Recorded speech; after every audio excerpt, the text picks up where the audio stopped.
On hand. Also, we got some printed up voter guides, and these aren't really for you. They're for you to pass out to everybody you know. And if you want to take a picture of it and send it to everybody on your phone list, that would be great, because right now that's the name of the game, is getting the word out. So this one is for the Mattsboro election, and this one is for the school board. Anyway, there's one for the school board, one for the Matsu out there. The election for the city, I'm sorry, the one back there is for the cities. So there's some recommendations for the Palmer Mayor, Palmer City Council, and Wasilla here. But the election is tomorrow for the city, so we need to get these out pronto to anybody that you know that lives in the cities. And then the borough is November 8th, so got lots of time to pass these out. I got a ton of them, so I don't want any left over.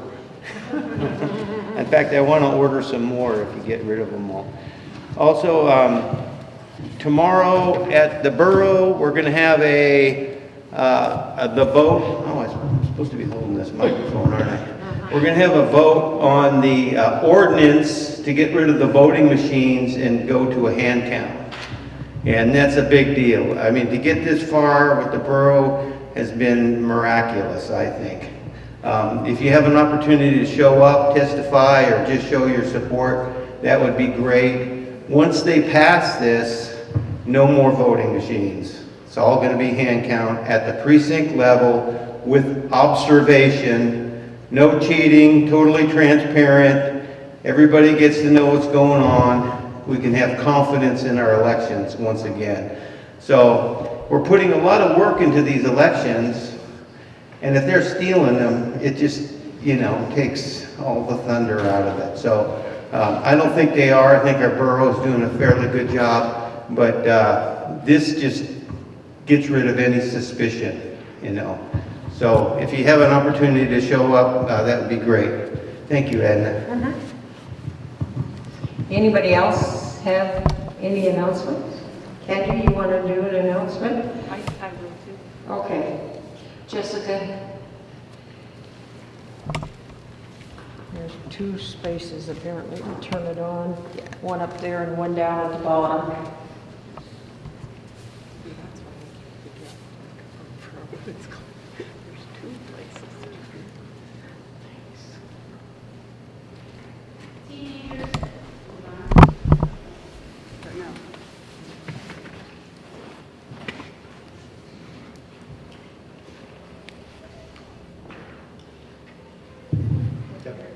Okay, teenagers that turn 18, that will be 18 on the day of the election, November 8th, they can register to vote now.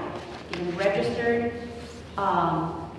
and that's a really big deal. My grandson just got registered to vote. He turns 18 on November 4th. So rally the voice and the volume of voters to increase.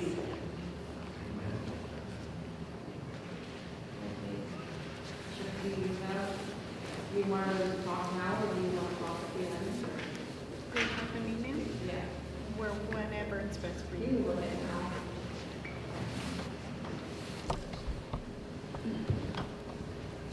Hello, everybody. My name is Sherry Strezak. Some of you may know me, and I'm privileged to know some of you who do. I am running for U.S. Congress, and the reason why I'm running for Congress is I was an air traffic controller for the FAA at Merrill Field for 21 years. 10 years prior to that, I was an air defense intercept controller in the United States Air Force. I was fired from my job in March for non-compliance. When they were finally demanding the vaccines, I finally had to say no to everything. One of the reasons why I did that is my aunt, who was in a nursing home, she got the vaccine. 2 months later, she had her leg amputated. Another problem that we're having is my son. He wants to go to the Naval Academy. The problem with that is they're demanding that he get the shot. As many of you know, many young men, including some women, are experiencing myocarditis and pericarditis due to the shot. So we decided that's not a good thing to do. However, we're still going to press on with the goal. Hopefully things will change. If they don't, he won't be able to achieve his dream. He wanted to go into the United States Marine Corps because that's the one branch of service that no one in his family has ever been in. I apologize for getting so emotional, but as many of you have probably seen over the past 2.5 years, many of us are suffering, including yourselves, from employment, healthcare, and also the education system. All of them have failed us. You all make the difference. We all make the difference. I have no disillusions. I know I'm not going to make U.S. Congress, but that's not the point. We need to get out there and start showing our faces and support for all of those people who don't have the fancy names, celebrity shows, or anything else. It's us who will make the difference for anyone and everyone. Blanca did me a really great favor, and unfortunately she's not here, but she did this beautiful table back there. And I'm not going to ask for any donations. She said to ask for that. I'm not going to do that. I don't know about you, but inflation is hitting us really hard. I want you to keep your money in your pockets and use it where it means the most, for your families. But I would like for you to come and visit me later on and talk with me. We also have up there U.S. constitutions. I only have 2 of those left, and we also have the Alaska Constitution. In addition to that, we have some information on coronavirus and immunity. And we also have, which everyone should have here in Alaska, is Alaska's Constitution. You should read it and get to know it heart by heart. I want to thank Mayor DeVries, thank you so much. Mr. and Mrs. Miller, Candy, and John, thank you. And Chris, it's always a pleasure to see you. Thank you so much for your time. Thank you.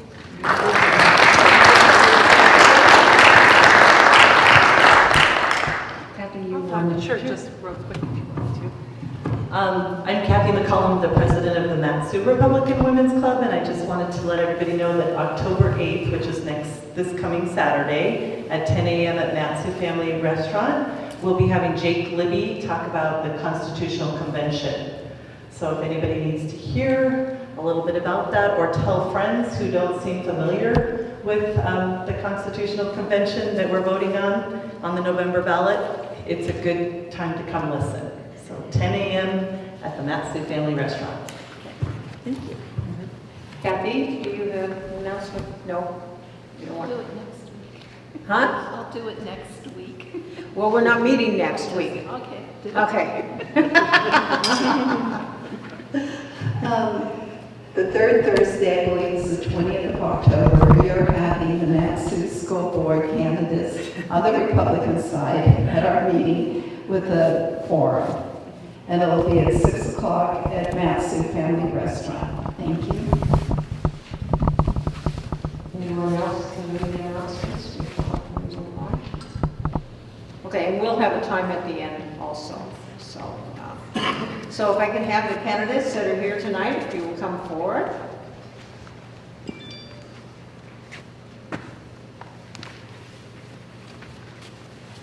Give each one of you, you have to share mics, okay? So. Oh. Yeah. So anyway, our format for all of our debates have been the same. We'll give you 1 to 3 minutes to talk about yourself and your campaign. I want to point out to everybody, if you're not sure which school board district that you live in, we have a map back there. So they are to say which district they are running for also. The map is on the wall there. And I'll give you a minute to look so you know, pay particular attention to whichever. But as you know, and as we've had the House and Senate candidates here, and I've encouraged all of you to be here and be a part, is because they will be making decisions for the whole borough. They will be representing a specific area, but they will be making decisions that will affect the school in all of the areas. So I'll leave it up to you guys, to whoever wants to go first and talk, and then we'll ask some questions, and then the people will ask some questions, and then we'll give you a minute to wrap up. So that's the plan. Somebody jump in. Sure. So my name is Jacob Butcher. I'm running for school board for Matsu District 5, which is KGB, Foothills, and Clap area out to the end of KGB and Point McKenzie through the Big Lake area, the Houston city limits. I've been living in the Matsu Valley for over 25 years now. We've got 5 kids that are currently enrolled in the school district, from a junior in high school all the way down to first grade. So as with any other parents, we've kind of experimented and passed around from school to school. We've had experience in the homeschool arena, within our district and our school boundaries, and also for boundary exemptions. All 5 of my kids are currently boundary exempt. I'm a huge proponent for parent choice in schools. There are some statistics out there for certain schools that seem pretty flat across the bottom of the charts, and I don't think that parents should have to continue sending their kids to a school if it's not performing to standard. So I'm really interested, really energetic. I'm gonna be the first one to admit I'm probably the most naive when it comes to school district operations, but that's what I do throughout the course of my life, is I like to delve into things, figure out the finer details, and make an educated decision after collecting the facts from all the sides. So I have a lot invested with my kids up and coming, and that is why I'm running for school board.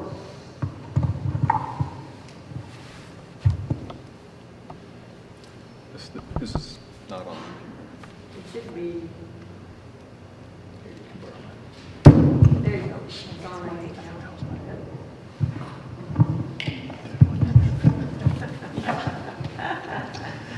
Good evening. My name is Ray Michaelson, and I'm running for school board, district number 2 in the greater Palmer area. And my name might be familiar. I did serve on the school board for 2 terms between 2013 and 2019. And I really am a firm believer in that our kids really deserve the absolute best that we can give them. And that means the best schools, the best curriculum, the best sports and activities, the best administration, and the best school board that we can muster as a community. And that's one of the reasons that I'm running for school board, is I think that I can offer a lot of previous knowledge, previous experience from my different areas of work in my career. And I think most importantly, I can offer a calm and cool and deliberative approach to problems. And for us not to get hung up on problems, not let it derail sometimes what we really want to do for kids in our community. And I think that we could all agree on one thing, and that our kids really do deserve the best that we can give them. And that's going to be my mantra from here out throughout the campaign. I have lived as an adult, married adult, with 3 grown children now since 1994. All kids went up through our different schools in the Colony area. I live in the city of Palmer. We too chose boundary exemption because of a variety of different reasons, but at the time it was a special education services, and also sports and activities, and just the performing schools, and really took a look at that data. So one of the other things that I really pride myself on too is that when you deliberate with problem solving, you really need to do it in a data-informed way. We really need to look at data and know that the school district generates a lot of data, but do we act on it?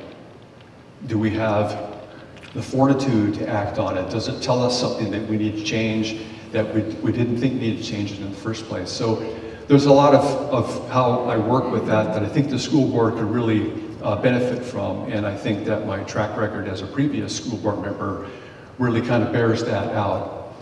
I'd like to take just a minute and tell you a little bit about my background. I started off in the school system, actually in a private school, teaching middle school grades in Anchorage in 1982. And I worked over in the public school system as a football coach at Bartlett High School, and I lived there for up until 1994. And I went over to in service of youth that were at risk, living on the streets of Anchorage, and really tried to work with what their needs were, both educationally, emotionally, treatment-wise, addictions, things like that, child trafficking, and so had a lot of background and knowledge in kind of what that takes. But more importantly, the role of education in the lives of those young people. So then in 1990, I transferred over to the state of Alaska as a juvenile probation officer in Anchorage, and I am now a retired Division of Juvenile Justice employee from 2019. During my tenure of 25 years in that system, I served as the regional supervisor for the Matsu area beginning in 1996. And I can tell you firsthand the lack of consistent attendance at school and what that brings to a child's life. And I really have some good background in that. I also opened up the Palmer Youth Detention Facility in the year 2000, and then eventually retired in 2019.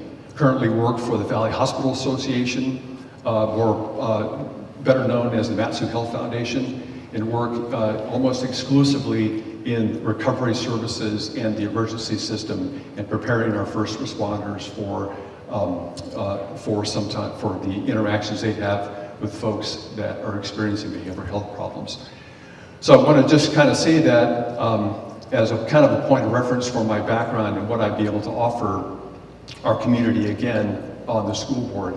The last thing I'll leave you with is out of the education and out of the treatment side of human nature. I've been a high school and youth football coach and soccer coach for over 20 years in our community here, and very proud of Matsu. I will retire again someday here in Matsu, and my wife and I, even though we're empty nesters, really look forward to having a school board in a school district that really does its best to serve the ever-changing needs of our kids and our families. Thank you. And they told me don't turn the mic on and off, just leave it on, okay? All right, so go ahead, let's try. Hi, my name is Kendall Cruz. I'm also running in District 2, the Greater Palmer area. I started a career in healthcare. I've actually worked in healthcare for almost a decade. And I have 3 little ones of my own, one hopefully coming very soon this month. And my husband and I, both working in healthcare, saw what happened during the pandemic, both with children and on the sides of the hospitals and healthcare systems, and how entangled they became. And it was a great concern to us. Our daughter would have entered kindergarten in that fall. So we chose school choice, we homeschooled, and we helped form a co-op and teach a co-op of children. A lot of them were from public school that had been thrust suddenly into homeschooling or distance learning. And they were really struggling with interfacing with their teachers, and they could not figure out how to read, and they couldn't understand someone who was talking to them like this. So after several years of doing that and helping to get all of them up to speed reading, and even some remedial as old as like 3rd and 4th grade, a lot of them have disbanded, kind of gone back to a more normal life, but we can still see the repercussions in our peak scores. So my husband and I decided that we were going to start getting more and more involved to try to figure out what the roots were that we could change. And curriculum is one, quality curriculum. Being able to have people in the classroom to volunteer was another one. There's still some schools that are really resistant to grandmas and moms and dads coming in and helping doing one-on-one reading. And I don't think that that is appropriate at this time. We need to make children the priority. If they can't read at the end of 1st grade, they're going to be so far behind by the time they're in 4th grade. And everything we do in the high school end they're still going to be behind. So my passion is the curriculum, medical choice and freedom, parental rights, and privacy for children and adults. And I think that we need a voice for the children and for the parents to be really represented and heard. And that if the parents don't know what's going on in schools or what's being practiced in schools or the policies that we're making, we're doing a big disservice. They should be our teammate. And we should be working together with parents and the child to make them the most successful they can possibly be. And we have awesome tools available to us now, but we don't always use them. And I think that if we could get to a point where there's less antagonism and more teamwork, we would be able to accomplish such a great deal and really increase our scores across the district, not just some schools, but all the schools. So that is my goal, is to help push us forward into the future and fix some of the mistakes that we've made that we can fix, and move forward with a team mindset that we're all here working together to make our children's future the best so they're prepared when they leave high school for whatever they're going to do. Thank you. My name is, Got it turned on? Is there a button down at the bottom that needs to be turned green? My name is Kathy Mccullo. I am currently the president of the Matsu Republican Women's Club, and I'm the chair of District 26, a Republican district. So I've been pretty involved with the Republicans for the last few years, actually. And I was a school teacher here in the Matsu Borough School District for 31 years. I've taught school for 32 years. My husband and I moved here from Idaho in 1989, and I had taught a year there before we moved up.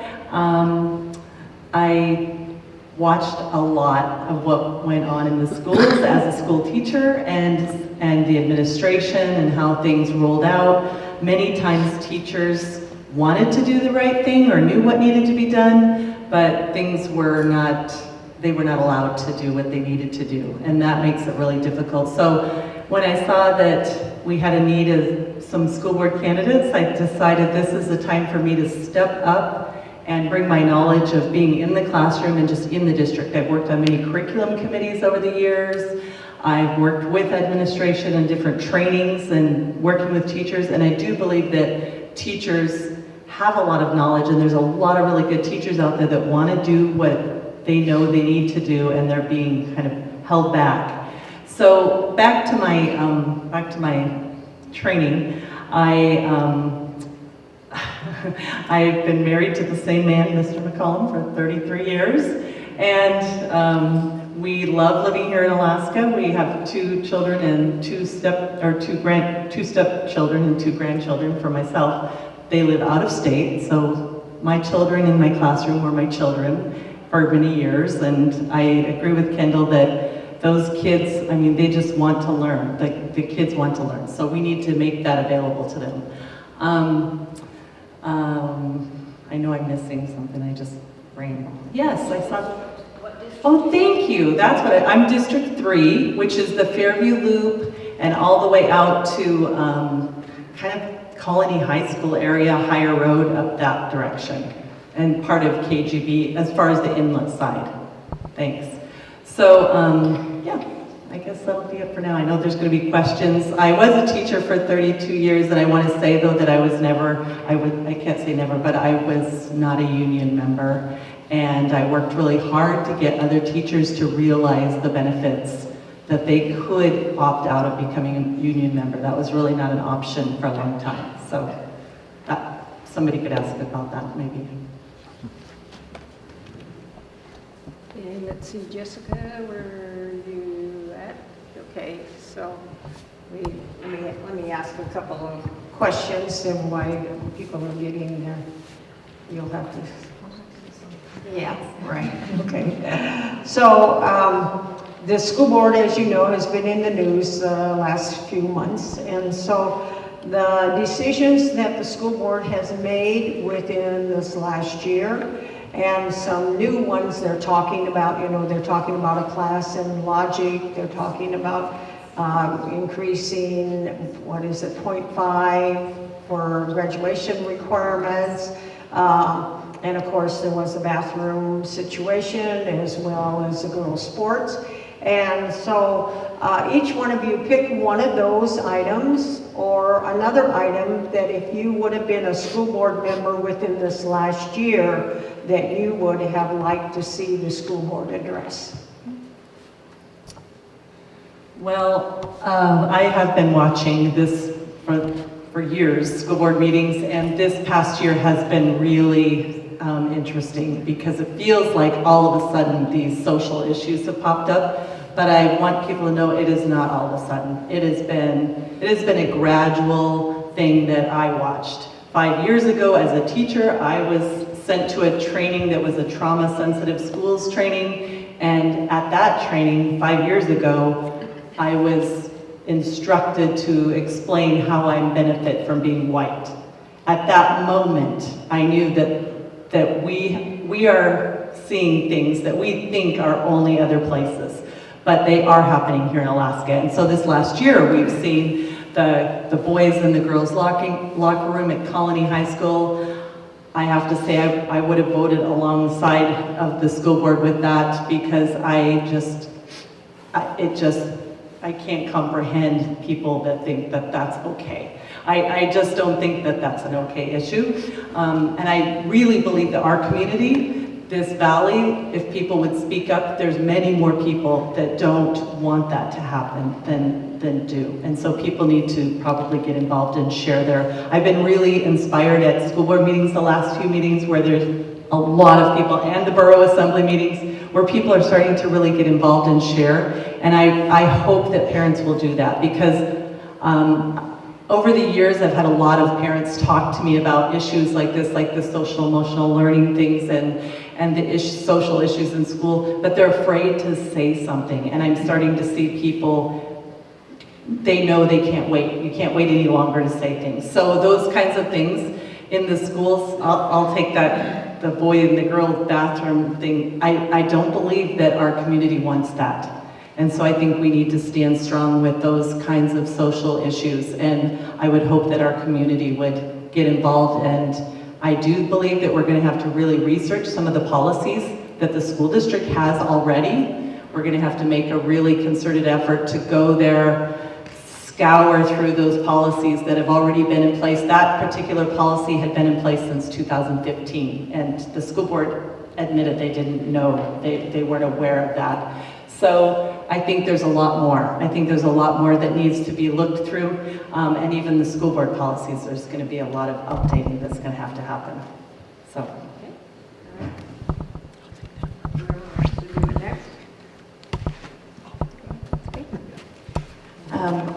I mirror a lot of what Kathy said. I'm going to take a couple if I can. I love the idea of a logic course. I was able and benefited from a family that took pride in classical education at home, outside of my public school education. And I was practicing logic and Socratic method at home with my parents, and I benefited greatly from that. And my children will also benefit from that because I want to pass that on. And I know that there's endless controversy about what that is because I think we've lost what that is. I think most people don't know what we're talking about when we're talking about logic. And it's not a political course or a course about fake news, which I've heard some circles talk about.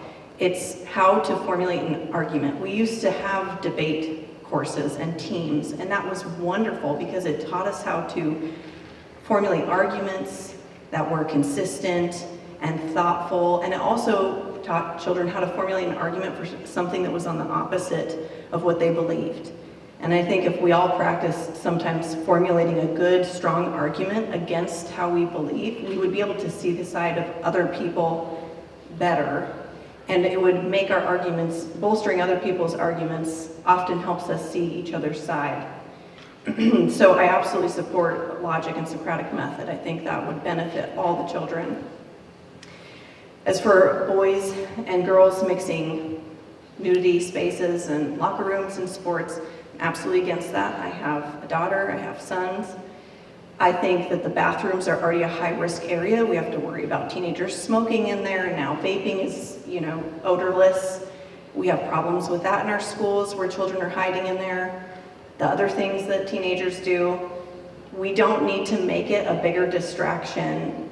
And for teachers, for people to be watching, and I think we need to keep in mind that all the children need to be feeling safe and dignity.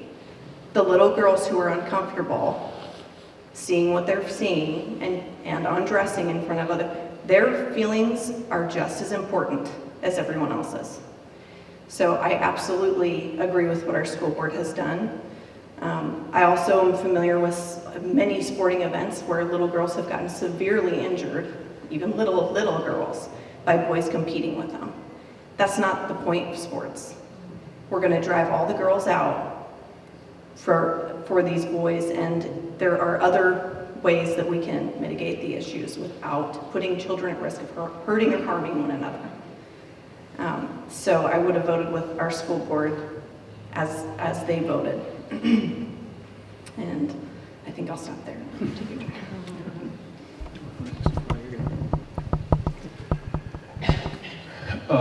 So there's a lot in all of those questions. I'd like to say something about each one of them, but I don't think we have time tonight for that. I do think there is kind of a common theme, though, amongst the different options that you gave us, Edna, about the way in which we make a decision and the rate and the pace and the knowledge and the data that we use to make those decisions. I could go back, and hindsight's 20/20, and I can say, yeah, I would have done this, I would have done that. But there's a real critical nature, though, of a school board. Every decision that they make really needs to be as informed as possible. So given the situation with the bathroom incident, I agree with you 100% about that. But we need to be really careful about, by suspending those guidelines in that policy, have we gotten ourselves afoul of the law? And we need to really just ensure that we are really well researching those decisions before we vote on them. But I like to choose actually the logic course. I noticed that the draft version from 2 weeks ago is different from the current version that's in the packet right now. So I'm interested in why those changes, and I'm not sure why. So logic courses, I'm not well versed in when, at what developmental age do you teach logic? Use the Socratic method of interaction and instruction, yes, but at what age do you start doing that?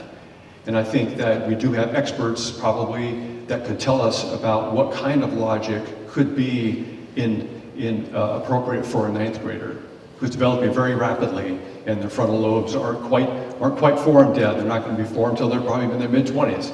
So we really need to ensure that it's really science-based, based on what we know about brain development, about child behavior, and about current conditions in our community. So I agree that logic would be a good course, but there's also if they pass that here on Wednesday, what will be the implementation issues that the district will run into by adding another course at the high school level for 2 of those years, 9th grade and I think 11th grade is what it states, but really having the forethought of that. And I'd like to know whether or not the author of that resolution and those supporting it had any kind of a work session or something with the district to really be careful about the decision. Is this the right thing to do at the right time? And does it really serve Matsu students? Is that our best foot forward, is to insert those logic courses in the high school?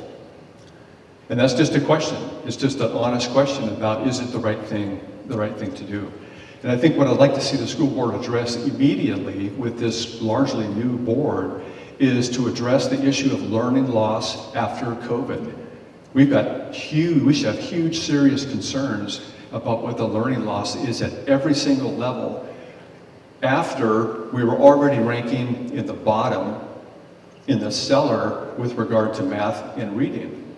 And then we have COVID, and then we had virtual learning, Don't need to get into the horror stories about all of that, but we've got such tremendous learning loss that we probably haven't seen it yet, and that we're going to see it more and more. And if we're not all over that for our kids, we are not giving our children and our students in the Matsu Borough School District the best that we could possibly give them. Thanks. I think it's working. Hello? Well, you guys took all the good issues, but, yeah. I'd say, know yours because you don't have any competition. I would support the major controversial decisions that have come before the Matsu School Board over the last couple of months. Having 2 daughters and 3 sons that are enrolled in school, one of which is at Colony High School. Even he was kind of like a no-duh moment when he found out that policy existed at his school. There's some common sense things like that that I support 100%.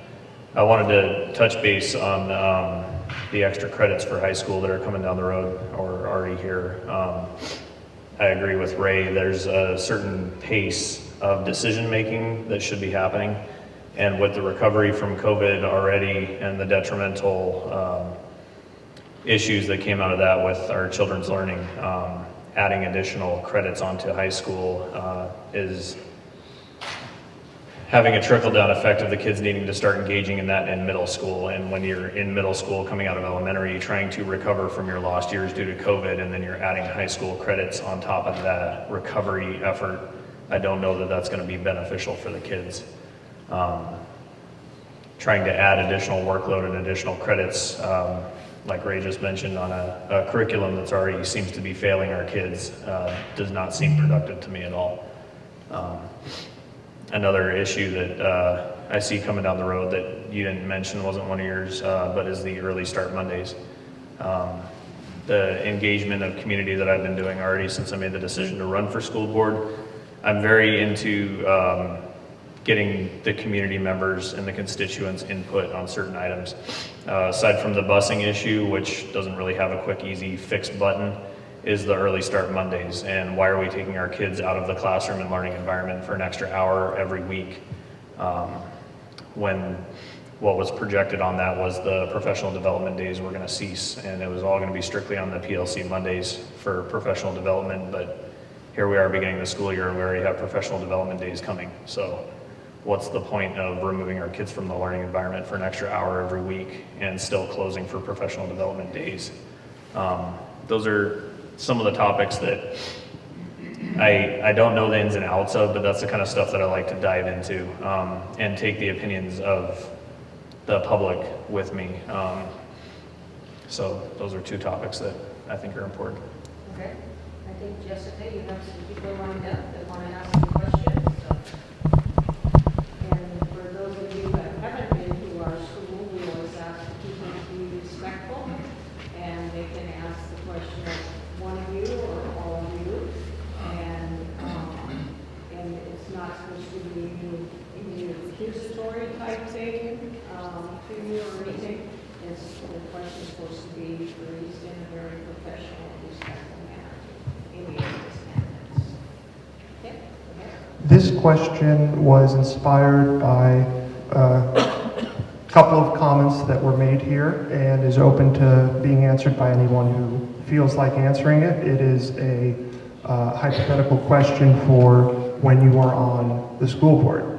So what inspired this question was the comment about data and the comment about teachers doing teachers wanting to do what they'd like to do but not being allowed to do it, or otherwise being, let's say they were given tasks throughout the day that by the administration that aren't necessarily teacher related or teaching related.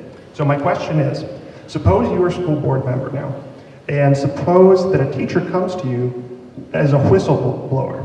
Suppose that they tell you that they are being told that they're not allowed to fail any students, that suppose they're being told to teach the students how to plagiarize, suppose they're being told that, now of course all this will come back on the MAP scores eventually, but that's a long time to harm a child's education and to have that going on. If a teacher came to you as a whistleblower and told you that they're risking their career, risking being blacklisted throughout the rest of the district, and they told you that they were being made to pump up the grades, that they were actually instructing kids on how to be unethical, how would you respond to that? Would you go to the superintendent?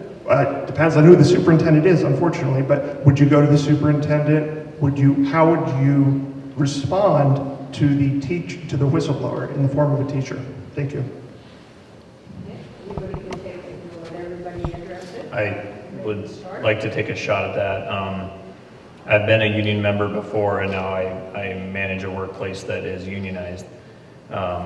We've never had a grievance filed in the last 4 years since I've been in management. That has been a point of concern for me watching the school board meetings when I see members of the public that have to bring a letter from a school district employee because they're afraid to come and speak themselves. I think that speaks highly of the work environment that has been created by the school district. And that shouldn't be an issue. If an employee has a concern or a problem, they should be able to voice that to administration. And to me, that speaks volumes about the work environment created by the district. And it needs to be addressed. I'll speak to that also. I agree that, and being a teacher, I know that many teachers were afraid to speak up just to administration about issues because they didn't want to be, quote, be in trouble, so they don't want to speak up even though they know something is not right.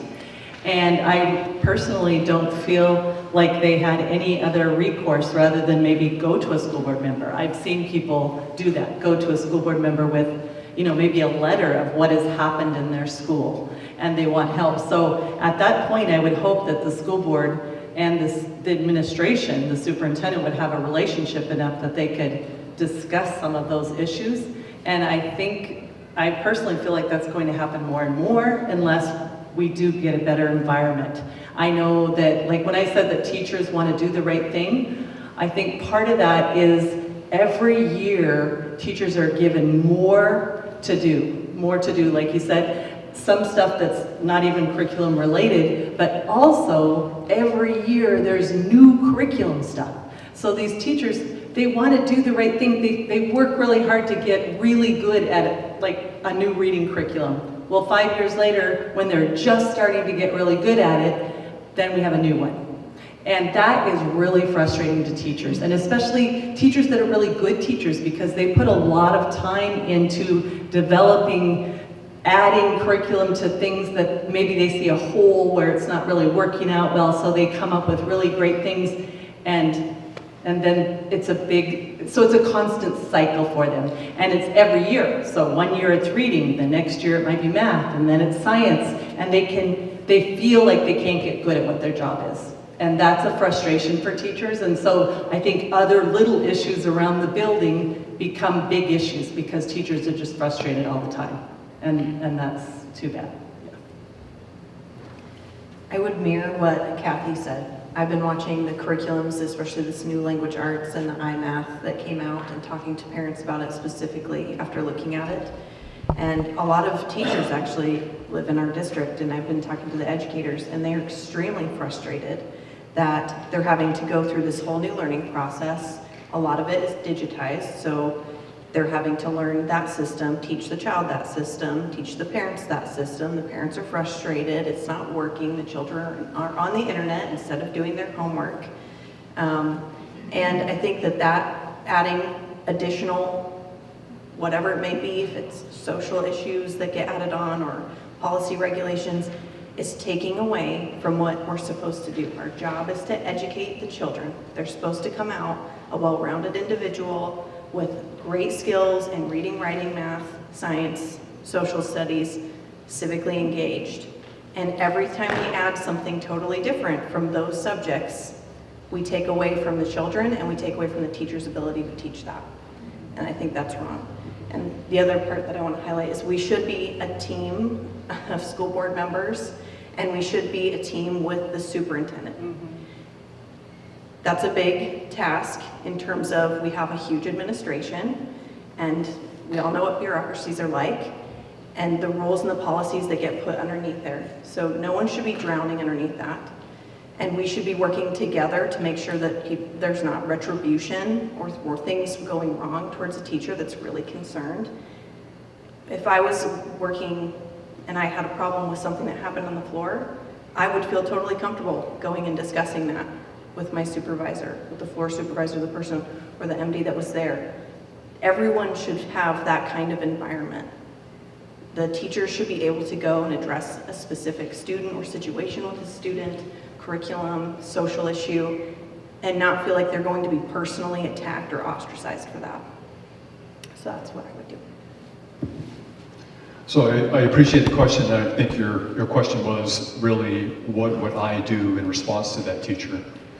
And I'd like to answer that question specifically. I think we have a duty as a sworn school board member to respond, obviously, to children, parents, teachers, superintendent. You know, the relationship between the board and the superintendent is a unique one because we supervise and evaluate the performance of a superintendent. Everything really does flow through to and from the superintendent. And that kind of information, anonymous or not, needs to have a path for resolution and to be addressed, and to be done in a professional manner, and not to be done with high emotion or preconceived notions of guilt or wrongdoing or anything like that. You couched your question, you used, kids being taught to do things that are unethical, I think was your term with that. So that means a variety of things, a variety of people. So to get at just exactly what's ethical and what's not ethical, but I'm not the judge of that as the one receiving the report. So it's my duty, and my track record in my previous stints on the school board have been to get that information to the person who can most address it closely. It's not usually the superintendent, it's usually an associate superintendent or somebody who is in charge of that school, if you will. So we have an obligation to not be inactive when it comes to reports like that at all. And I think it's really just more of a fair and a balanced approach to honoring the work of teachers, but honoring a workplace. But keeping in mind also, it's a large organization. Each school is so inherently different from any other school. That's one of the biggest learnings that I came away with that. One change, perhaps in a curriculum, can have different responses by different schools. The job of the principal at that school is one of the most important jobs in a school district. Thank you.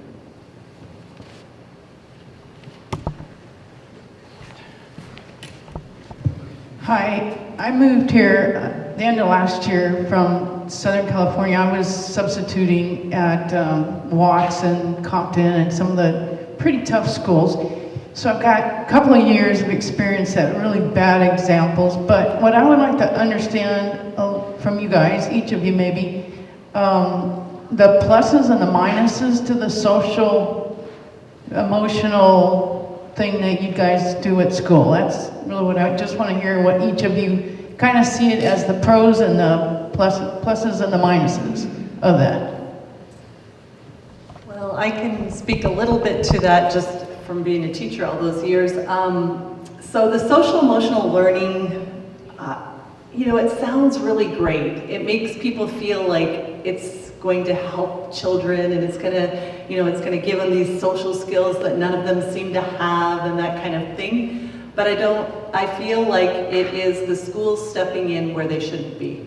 It is the parents' job to do those things, and the more the school does, maybe it's even a cycle, the more the school does, then some people feel like they need to do less, and other people, I think the majority of people, feel like the school is far exceeding their boundaries.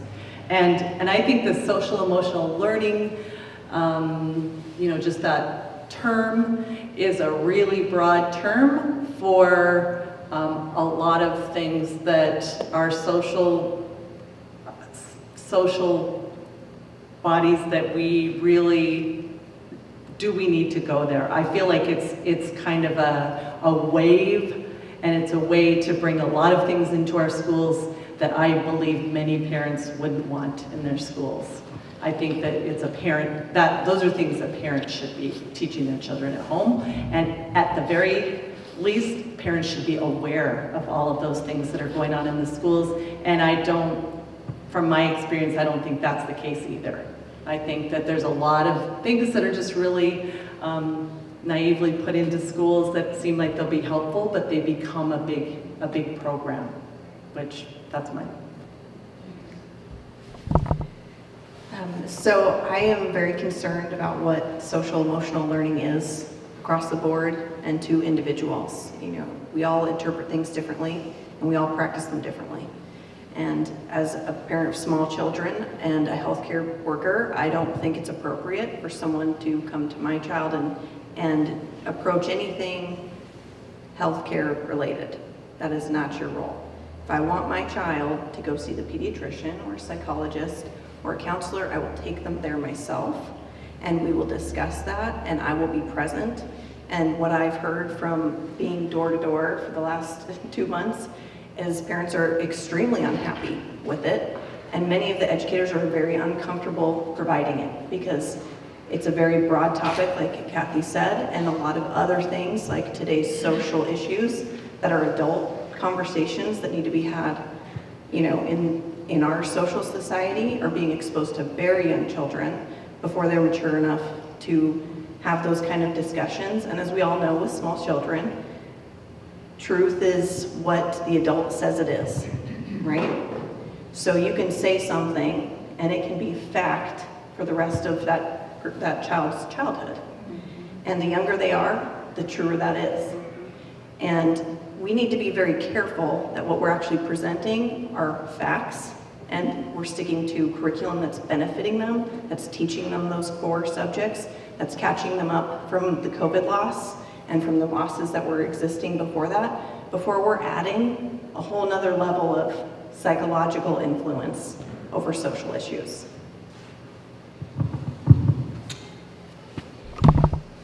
So children walk into the classroom and they bring their whole selves. You can't parcel out, leaving the emotion out of it, the physical out of it, or the intellectual, cognitive out of it.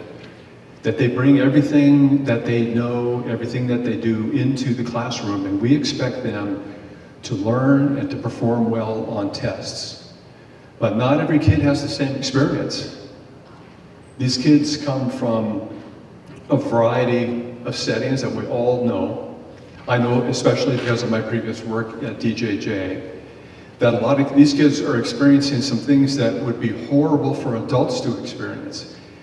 And we believe that they should simply not think about it, not act on it, but just do well on the reading test. And we cannot expect that they can do that, nor can we expect as responsible adults to think that we can only deal with the child on an intellectual and a cognitive basis. We have to deal with the whole child because they're there. They can't leave it at home. So social emotional learning and all of the sundry services that some schools have to support kids in the classroom because they're not getting the support at home.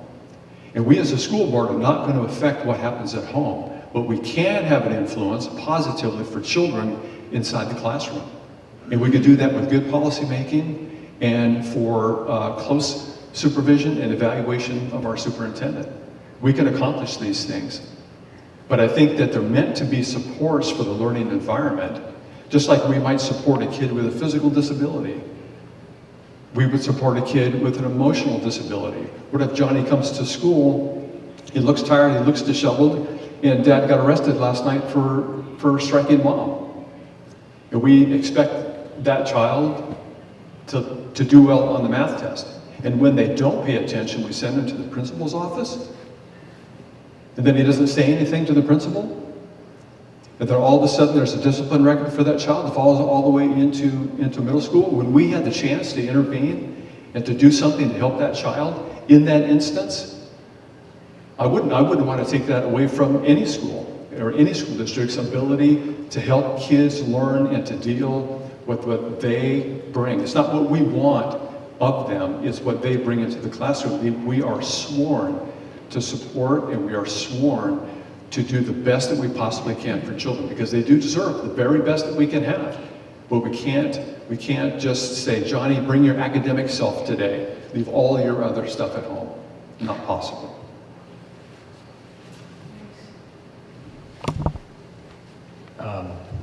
I feel like there's always already been a social emotional learning component to the classroom. You're teaching kids not to cut in line, not to step on each other's toes, not to hit, clean up after yourself. That's a very intricate subject. I mean, you even go back to the point of the logic course. There's policies that can be put in place that are intended to be good, but if they're not policed properly or structured properly or carried out properly, they can go south pretty quick.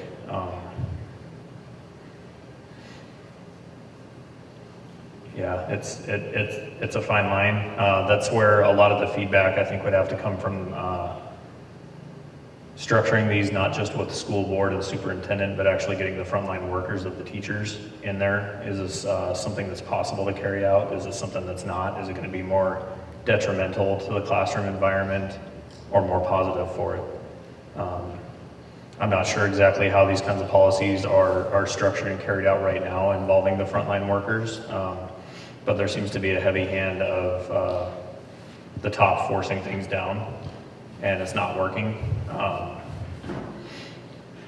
Everybody, it's something that I see all over the place. It's not unique to the school district, but everybody hates the way that things are going, but the thing that they hate more is when you try to change that. So it's really difficult to try to answer these questions because not having all the information and all the answers, it's hard to commit yourself one way or the other without knowing the ins and outs of the district structure. Yeah. Can I just say one more thing to that? So social emotional learning often becomes a program, and that's what I was talking about. A program where all of the children are expected to participate, not just the kids that come to school and they have some serious trauma or they have issues, but a program for all. And that's where I think that many of the parents are not feeling happy about that. So that's what I meant.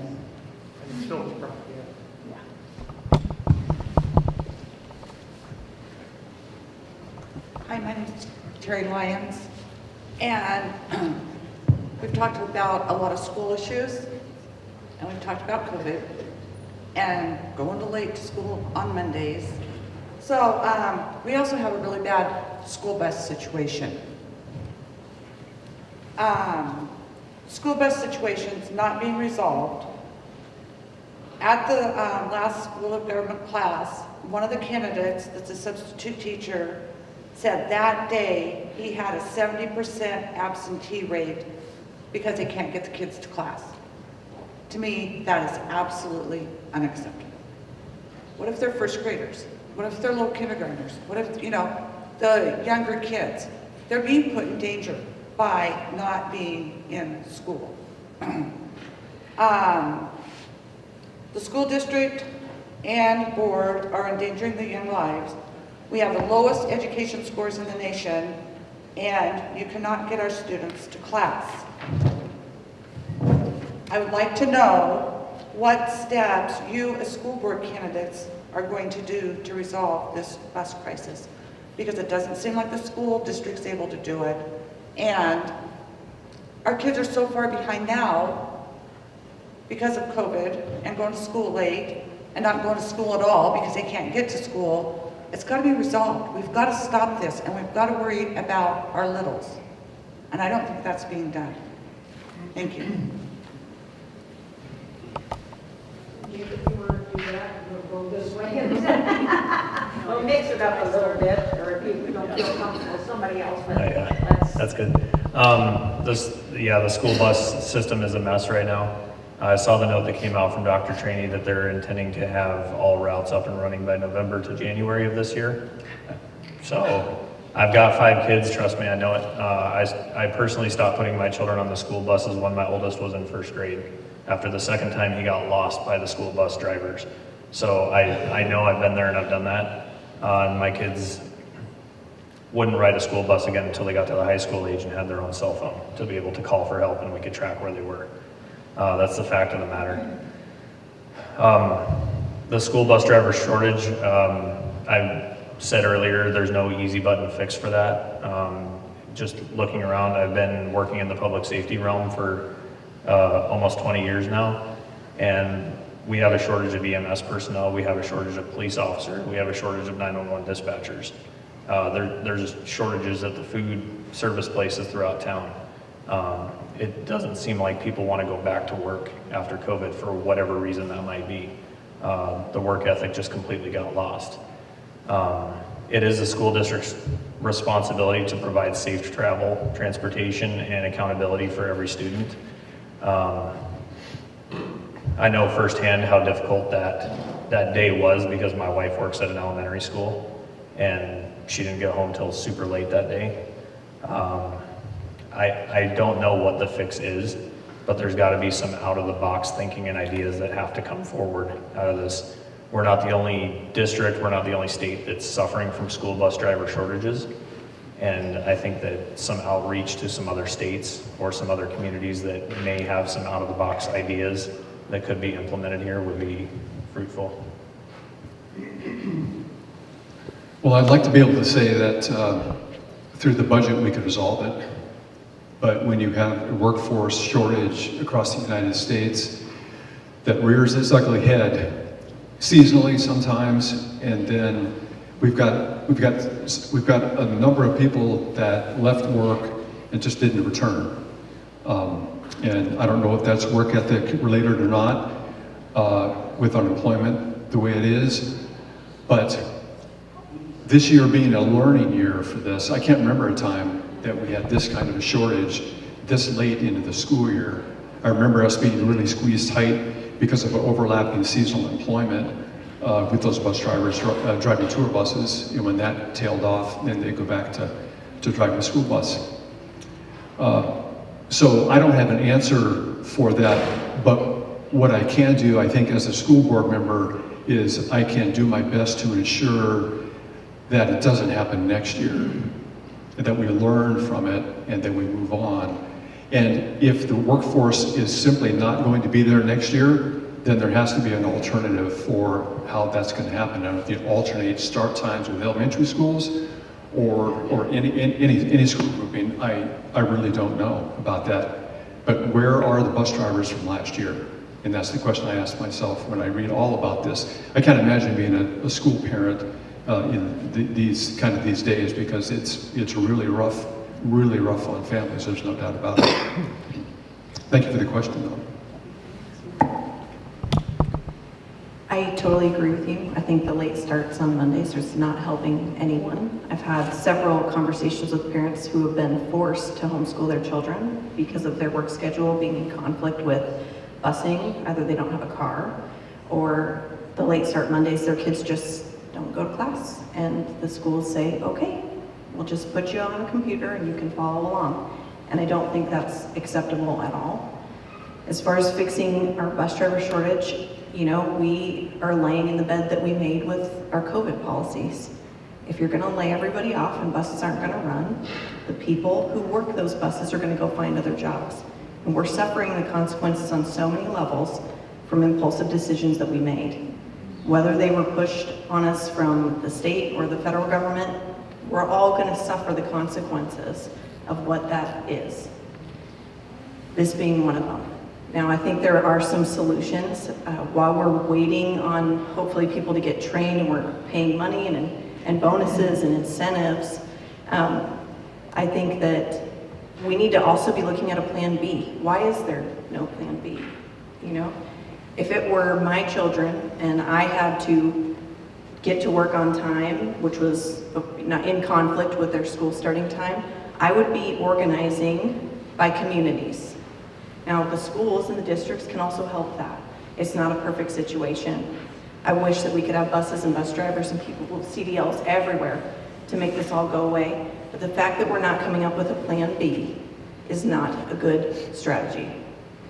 We need to be creating our own communities again, where we can have carpooling of some type to help stem the flow at this point. And we don't know what that's going to look like. How many of these CDLs are going to pass their test? How many are going to start? How many are going to stay? And what is next year going to look like? We don't know. So the plan B needs to be organizing our communities. That goes with helping the individual schools, the teachers, the people who live close together, and trying to figure out how we can all get to work ourselves, get our kids to the right schools. In smaller groups, kids are much more manageable than a bus load full, right? My Suburban can fit quite a few children. As a parent, I would be happy to carpool my neighborhood to school and take turns, and I have neighbors who only get 6 weeks of service right now. That's not very many weeks to have your kids go on the bus. You've got a lot of other weeks to make that work. And with all of our schedules being crazy, I believe that parents are together enough that we can help them get organized with the teachers and get kids to school on time with a plan B until we have some better fix for getting more CDLs back in Alaska.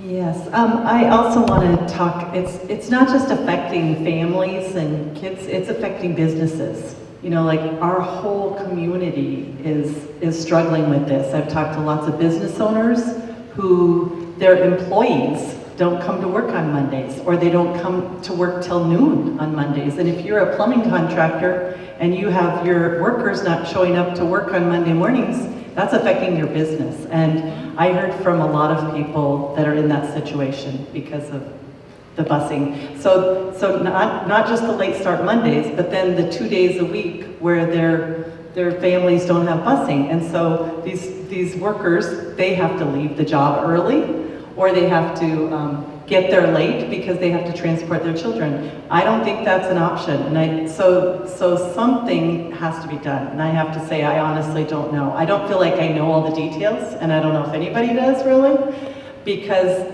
last year it was first student, and they went, this was a problem last year also with a different bus company for the first couple months at least of school.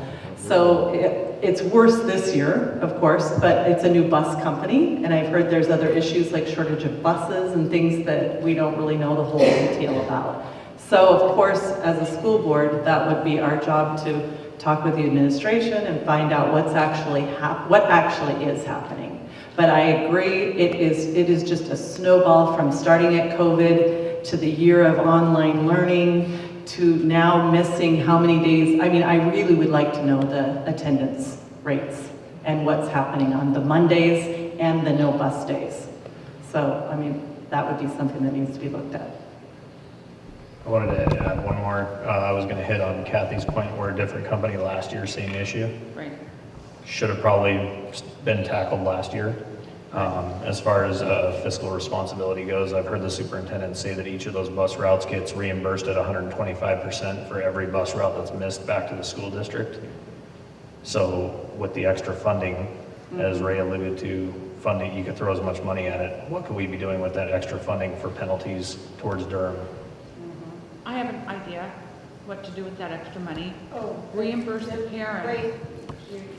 They won't be able to hear you. Sorry, this is really a hot button for me because I feel so bad for the little kids. And, you know, my daughter's lucky because she has a village. So many people don't have the village. So the extra money that's being reimbursed back to the school district or the school board or whoever, that money needs to be reimbursed back to the parents that are missing work, that are spending their gas money, that are taking their time to get their kids to school because the school bus system is incapable of doing it. And yes, it would be a big pain in the neck and they're going to have to cut a lot of checks, but the parents are the ones that deserve that money back, not the school district or the school board. Thanks.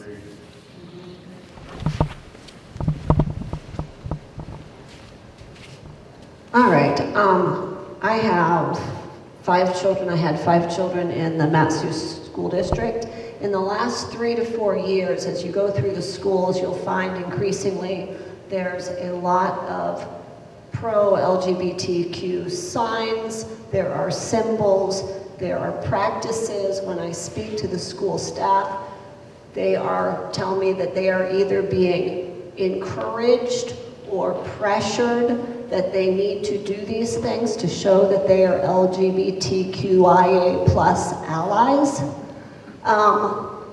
To me, this seems kind of like a partisan issue, and you may be familiar in the Alaska State Statutes 1403090 says partisan, sectarian, or denominational doctrines prohibited. It says partisan, sectarian, or denominational doctrines may not be advocated in a public school during the hours the school is in session. A teacher or school board violating this section may not receive public money. I really think that what is happening in our schools is a partisan doctrine which is being advocated by school staff during school hours, and according to this, it puts all of the funding for the entire Matsu School District in jeopardy. As a friend of my daughter said, what's communicated is that if you are LGBTQIA+, you are special, and everybody wants to be special.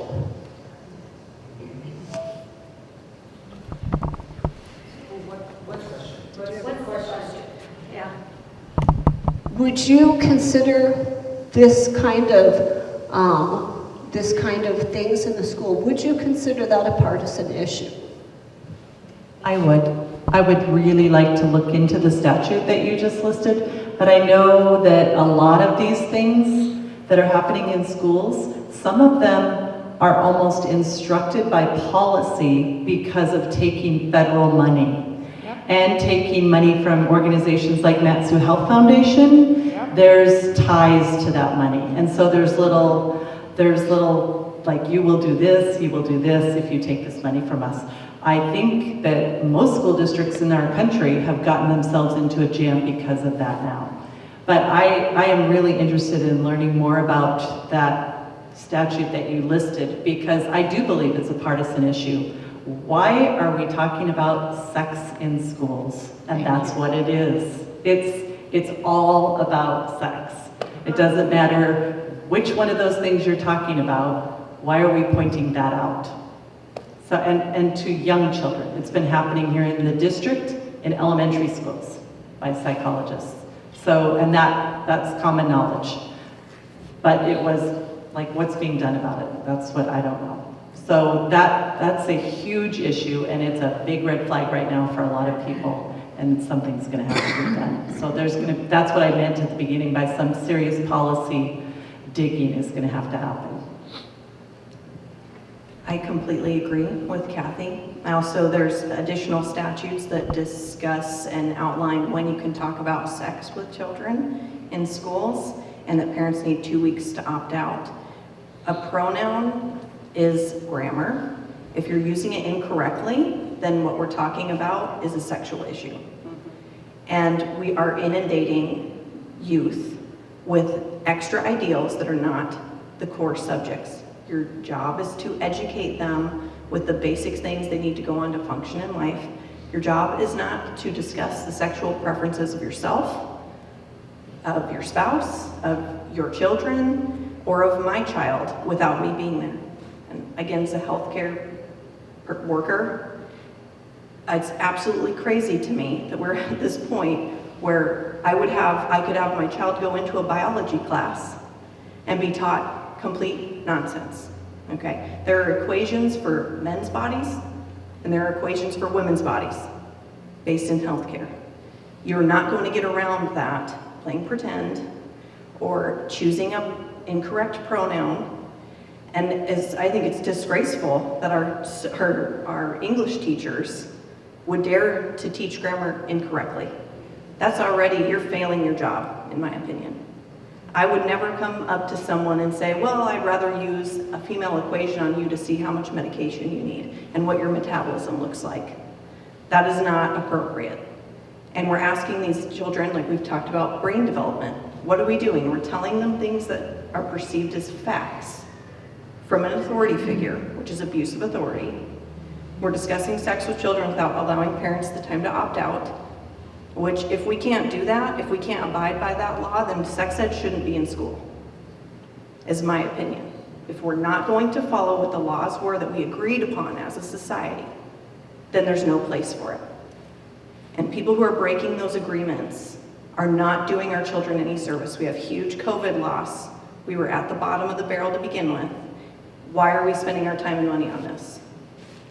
We should be educating them on how to read, write, do math, speak, have good manners, be upright citizens, go on into the world to be productive people. Not encouraging them to join groups and deceive their parents and keep secrets. And that's what is absolutely happening across this district, and it's frightening to happen in our backyards, but it needs to be addressed. We need to look at every policy and see how has this gotten in?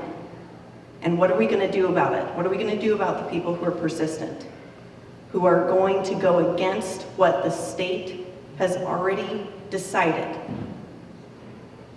And we need to ask ourselves at what length are we gonna do that? Are we gonna turn down funds, money? Are we gonna say no to programs?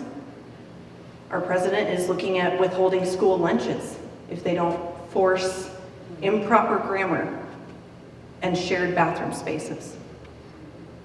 We need to be strong enough and confident enough to do what's right when it's hard, to say no to easy money, and to choose the health and well-being of our children over something shiny and new.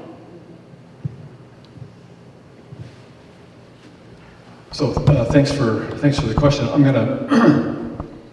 gonna take a little bit of a broader view because I think there's really almost a larger issue kind of at stake here. But starting with the idea that we allow things in our deliberations and in our landscape of education in Matsu, we tend to allow things to trip us up. We tend to allow ourselves to resolve an issue which you just expanded beyond kind of the question, just as an example, that we get in there and we allow these divisions to break us. We allow these divisions and draw these lines between what we believe is right and what we believe is wrong. The hard work is in the middle. It's easy to take a side, and it's easy to take a statute, read that statute, and then apply your personal experience with that. I've done the same thing myself. It's part of human nature.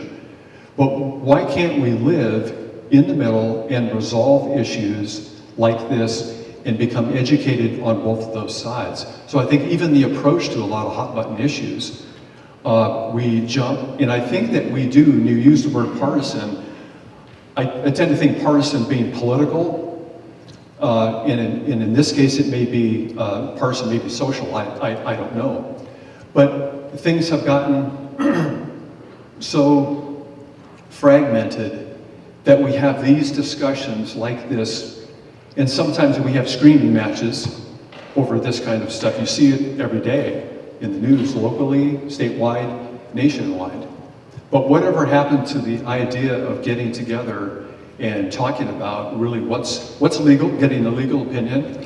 I have to believe that for as many years as the Matsu Borough School District has been in operation, since the inception of the borough, and before that territorial days, and then the LGBTQ movement is now decades old. Why do we still have the federal funding that we have? Why hasn't there been some repercussion for the rainbow symbol on a teacher's window or a teacher's door?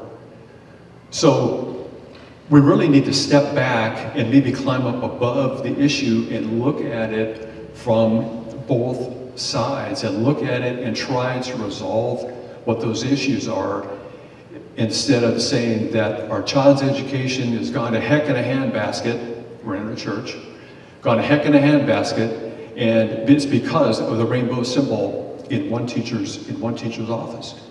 We can't do that. We can't afford to do that. We cannot break ourselves on these social issues, I don't think.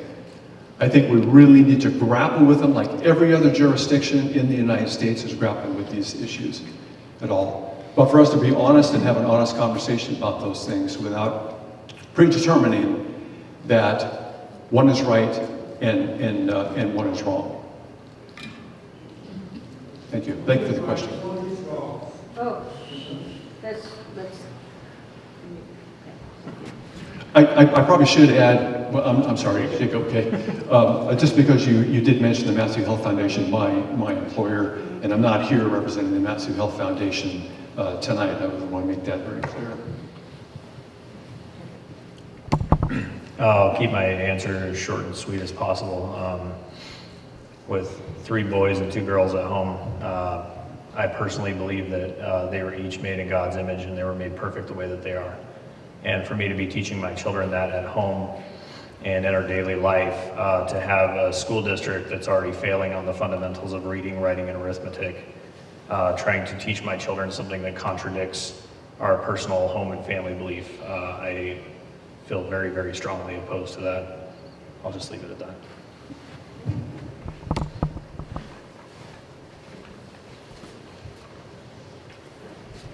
Okay.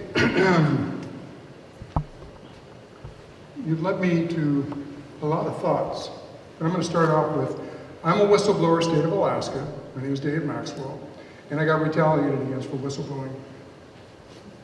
The government does retaliate for people that stand up for the righteous. They do. I'm a testimony to that. My sons, 2 of them, I have 2 sons, 2 daughters, we homeschool. The first son was cum laude mechanical engineering, UAA. The next son, summa cum laude, electrical engineering, UAA. They're smart kids. I would like to just introduce one subject to all of you and how our government works. That second son, he just got back from a mission trip, spent a year in Pakistan, serving the poorest of the poor. On his way back, the flood happened, so he wasn't there for that. Our government, as they want to reach out to Pakistan and help them with billions of dollars of support and relief, they attach something to that. If you'd like this money, then you will, in your school systems, teach LGBTQ. That's a fact. These countries have no interest in this. None. I'm going to tell you this is one of the cruelest things you could do to a people that are already the poorest of the nations, but are now in utter devastation. That's what the United States stands for today. Secondly, now other thoughts. I'm also on the Juvenile Justice Board. I've been serving there for 6 years. We had a little meeting at McLaughlin Youth Center. It was during the weekend. Saturday morning, the news came out. The superintendent of McLaughlin Youth Center had just been indicted on child pornography on his computer. That's interesting. Not long after that, a juvenile officer was found out in the shed with one of the young ladies that was a resident there.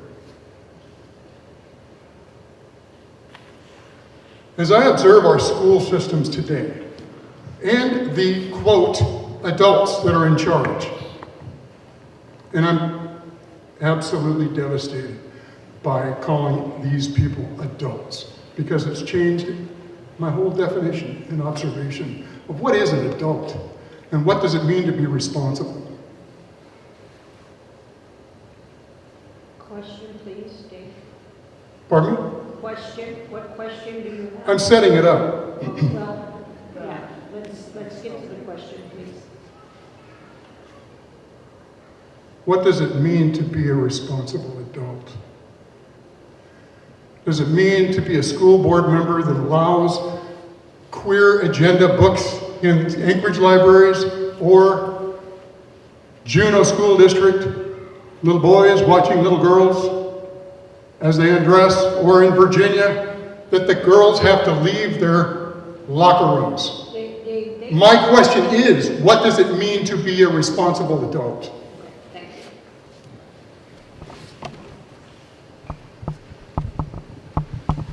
Go ahead, somebody.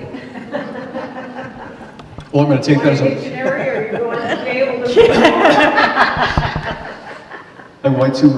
I'm going to answer that personally, because I think that's how you meant it, not maybe as a school board member necessarily, but I think we each would bring our own really high character to the position. So what it means to be a respectable adult, I think, is to honor not only your family, but the community and the members of your community, and to treat them with the utmost respect and not stoop to name calling or trying to divide people.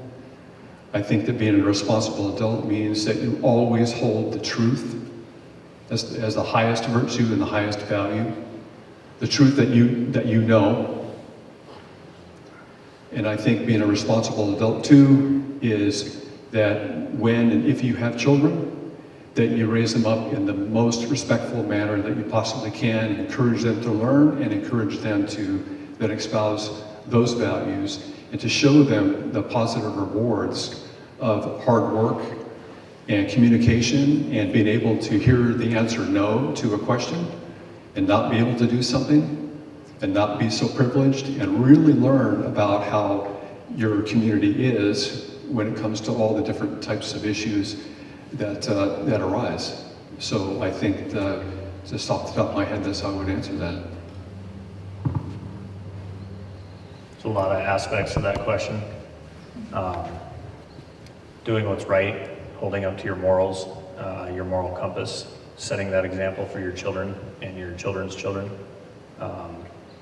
making sure you get educated information, the right information from the right sources to be able to make a good decision that lines up with your morals.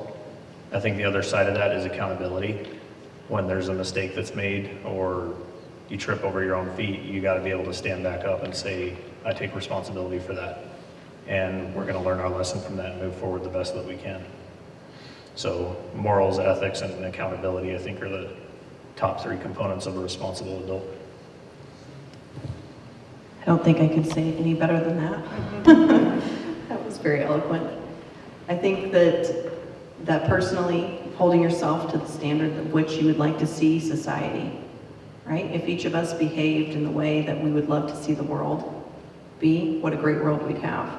And if that's how we raised our children, so that they would grow up to propagate that into the future, wouldn't that be wonderful? I think that takes pursuing truth, real truth, knowledge, facts, things that are real and tangible that we can see and feel and know, and living out what we say we're going to do. Okay. They all did a great job. And I would say that just personal responsibility. People need to take responsibility for their own actions, their own lives. They need to have a work ethic. They need to have values that they stand behind. And so that would be on top of that. Okay. Thank you all for being here, first of all. It gives us a chance to ask questions and know ahead. And my question is put together because of things that a few of you shared, Ray and all of the ladies. My children are grown. We raised all 7 of them in the Matsu Valley. I homeschooled them, most of them, from kindergarten through 12th grade. And they are all, I now have 30 grandchildren, including 2 great-grands, and all in the Matsu School District. They're presently taking advantage of other options because of the problems in the school district. But I'm passionate about this because I watch what's going on in the country. We're very, very well informed. We're staying on top of the information that is happening. And we know that there are mandates coming down nationally that are going to be forced on our school districts That's what motivated me to be here, because I'm not yet back in the Matsu district. We're coming back, but we're not yet here. So, Ray, you made a comment that ninth graders may not have the frontal lobe, which is abstract thinking, development, to handle logic. But also, you commented that the kids in the classroom, the entire classroom, should be responsive to the child with trouble. So that's a question I have for you. How do you put those two things together? And for all of you, my question along the same lines is, what will you do? To what extent will you go? How will you defend a parent's right to object to educational, even if it's mandates coming down through the district that violate what you talked about, Jay, the principles that we hold. And the same thing for teachers.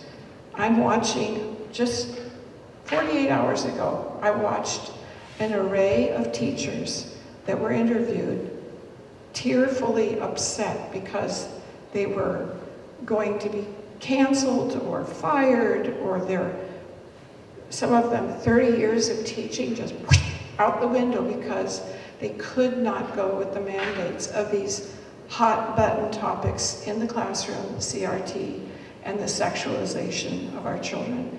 We're not even going to talk about the things that are really being said in classrooms to children way younger than ninth grade. We're talking first, second, third, fourth grade. So if they're not able to handle a logic class in ninth grade, how on earth can they handle sexualization of it's not even repeatable. Most of us in this room probably don't even discuss this thing, maybe never have discussed these topics in our own homes, and they're being taught to children. Talk about giving children problems that they can't handle.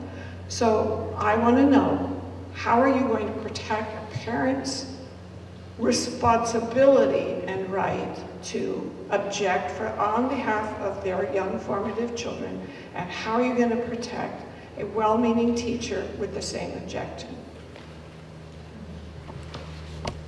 Maybe you want to address the first question and then we'll go on to the main. Yeah, I'm kind of clinging to that first question you had directly for me.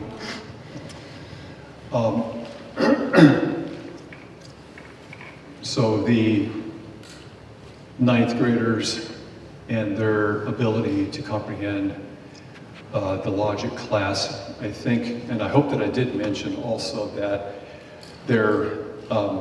I'm sure that a logic class probably has behind it some developmental restrictions for it. So what level of logic do you teach as appropriate for a ninth grader? And if those things can be found, and again, that involves research and data and best practice. And if it is something that's appropriate for ninth graders, or a version of it that's appropriate to their development, then I'm not opposed to the logic curriculum. It's just that the way it kind of all of a sudden lands on the school district to go do this, potentially if they pass the resolution on Wednesday. So that's kind of was my concern. But there was another part of your question too about classroom. Social emotional learning. It's needed to take place. I'm sorry. Yeah. And I think probably the answering the first question about the brain development reflects also on the emotional development, and that being science-based, evidence-based practices about what kind of social emotional SEL program or part of the culture of the classroom would be appropriate to that. So I don't know if I can tie those two together, but I know that the different emotional development is really all based on brain science and about social emotional learning and what's appropriate for second grade, what's appropriate for ninth grade, and so on and so forth. Since I got the mic, I'll go ahead and answer, I think, the second question, and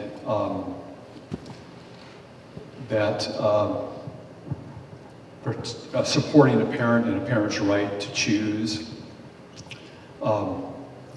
During my tenure on the school board a couple of years ago, there really were very few, in my experience only as a single school board member, there was plenty of parents with exactly bringing questions to the board as a whole or to me individually about just what you're talking about, protecting their rights to choose and to protect their children and as they see fit. And I don't believe that there was any problem that wasn't or couldn't be resolved with the parent working with the principal and the assistant, the associate superintendent for instruction for that school to exercise that right and to be heard. And to be heard and to be listened to and to come up with some kind of an arrangement or a resolution to what that problem is. Not even needing the school board's intervention, because I'm not sure that's the role of a school board member. The roles are policy making and evaluating the superintendent. But there's 99% of everything else in between that we're asked to do, and advocating on behalf of parents by showing them the correct path for getting their resolutions heard and getting their complaints heard with some level of resolution. I'd like to speak next to that. So I think that the school board and the school district administration need to always remember that the parents are the taxpayers. The taxpayers are the people that are paying for all of this service.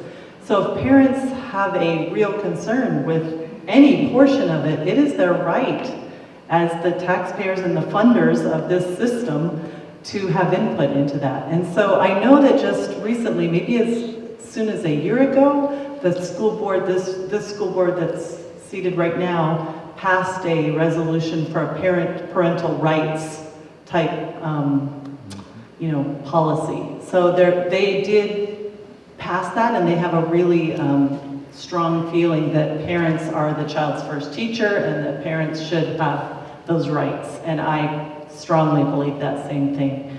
And I was just thinking something else. We were talking, the teachers. Okay, so I want to go back to the unions now for just a second, kind of my thing here.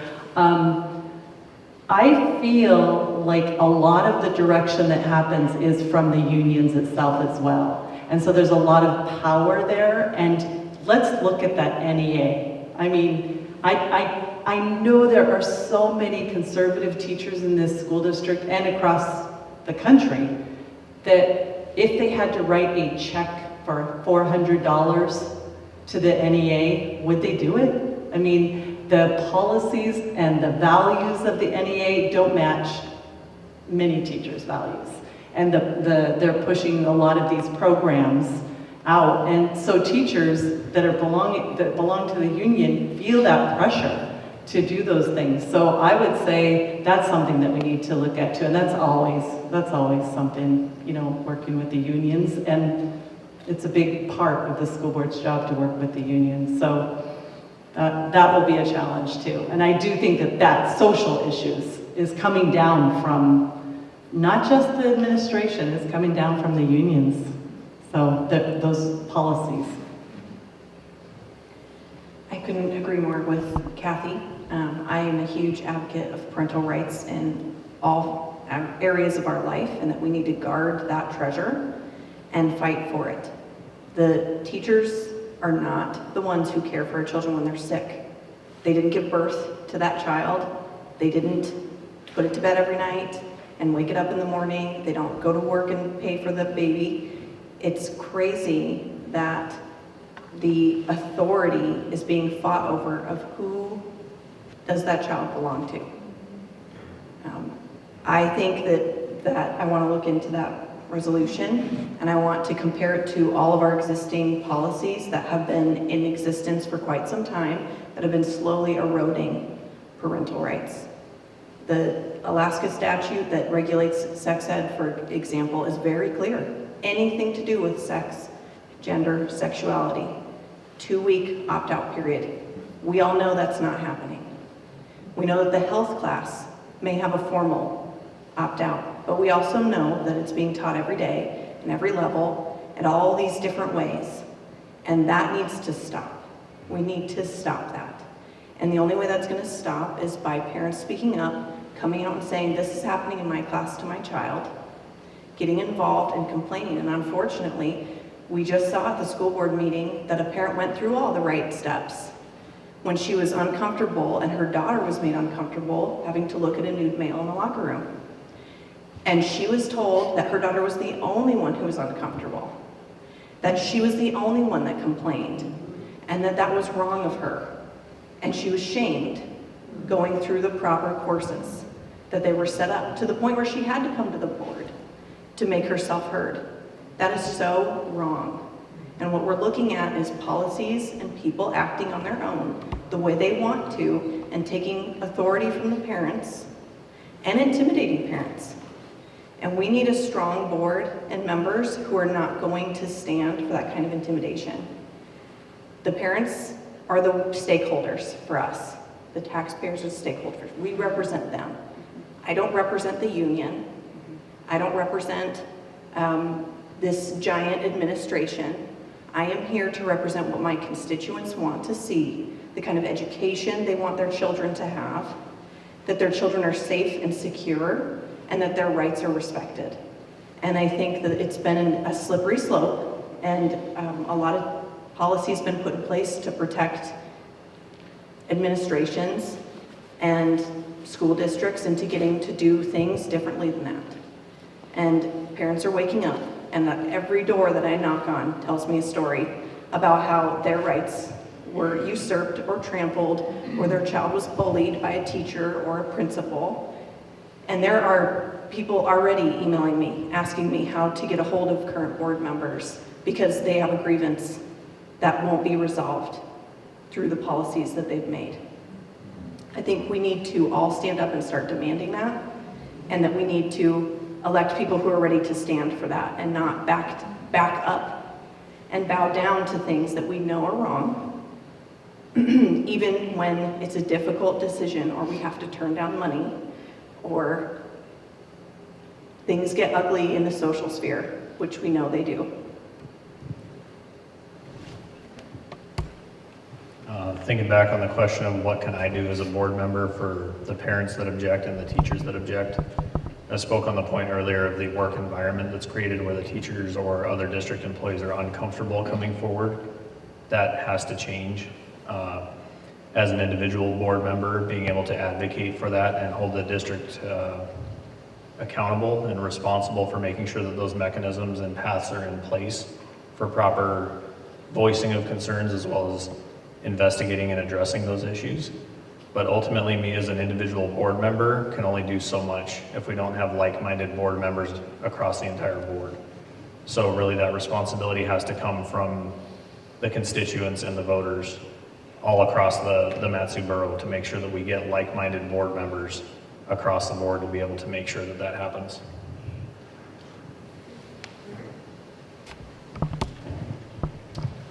Thank you for coming. Learned a lot from you guys. Seems like I know you even that much better. Came up here with 5 questions that they were asked already, gave great answers. I had a statement, but I didn't want to break protocol and not make a statement. So, and I didn't want to go and just sit down because I know it's really important because, you know, the school board does represent the parents. And there really is you know, I see a lot of things on the news, meetings at the news where it's us against them. It's very contentious. You know, this is the statement part. You know, it really is a partnership. So I guess the question that I would have that hasn't been asked yet is, and I do understand the federal coercion that does take place and you know, all those things that are kind of stacked against, you know, maybe the conservative parent. But I guess the question that I have for you is, there is legal counsel that's afforded to the board, but I also know legal counsel can be skewed one way or the other. And I don't know if there's policy where if there are board members that question maybe a legal opinion, if it is acceptable to go outside or to get concurrence or maybe a different position that would maybe, maybe stabilize that apple cart a little better. And at least, if that's not the case, I would ask that each of you would commit to support the other in getting that extra counsel, if possible. And the other thing, I guess that would be my question, is if you would support each other if you had questions that were not answered by legal counsel. And then I guess what I would ask of you is to be honest with the parents and not just say, well, legal counsel said that we couldn't do this. Tell them why you couldn't do this. And then if it has to go to their representatives or what have you, go through that. So you can answer yes or no, simple question. You bring up a really good point, actually, with the variance of legal advice. I've had personal dealings with Alaska statute definition across municipalities across the state, and it's amazing what you will hear based on the municipality and which attorney is answering for that municipality. The difference between Matsu Borough and Fairbanks North Star Borough, being able to spend public funds and taxpayer money on certain positions and equipment, whereas the Matsu Borough attorney says, no, that violates statute, that doesn't fall into the right column. So you bring up a very good point. I would actually support multiple legal counsel answers if there was a question or concern raised in that regard. I think I would probably do likewise in that situation. I can't tell you if we have changed our attorney representation since I left the board in 2019. I'm not sure of the answer to that question. But we could look at how long that person's been there, and maybe there needs to be a contract adjustment of some sort for legal services. But one of your other questions was supporting each other to get our questions answered. And I recall numerous executive sessions where we dealt with very sensitive topics, and we would invite the attorney in on those as is appropriate to do that.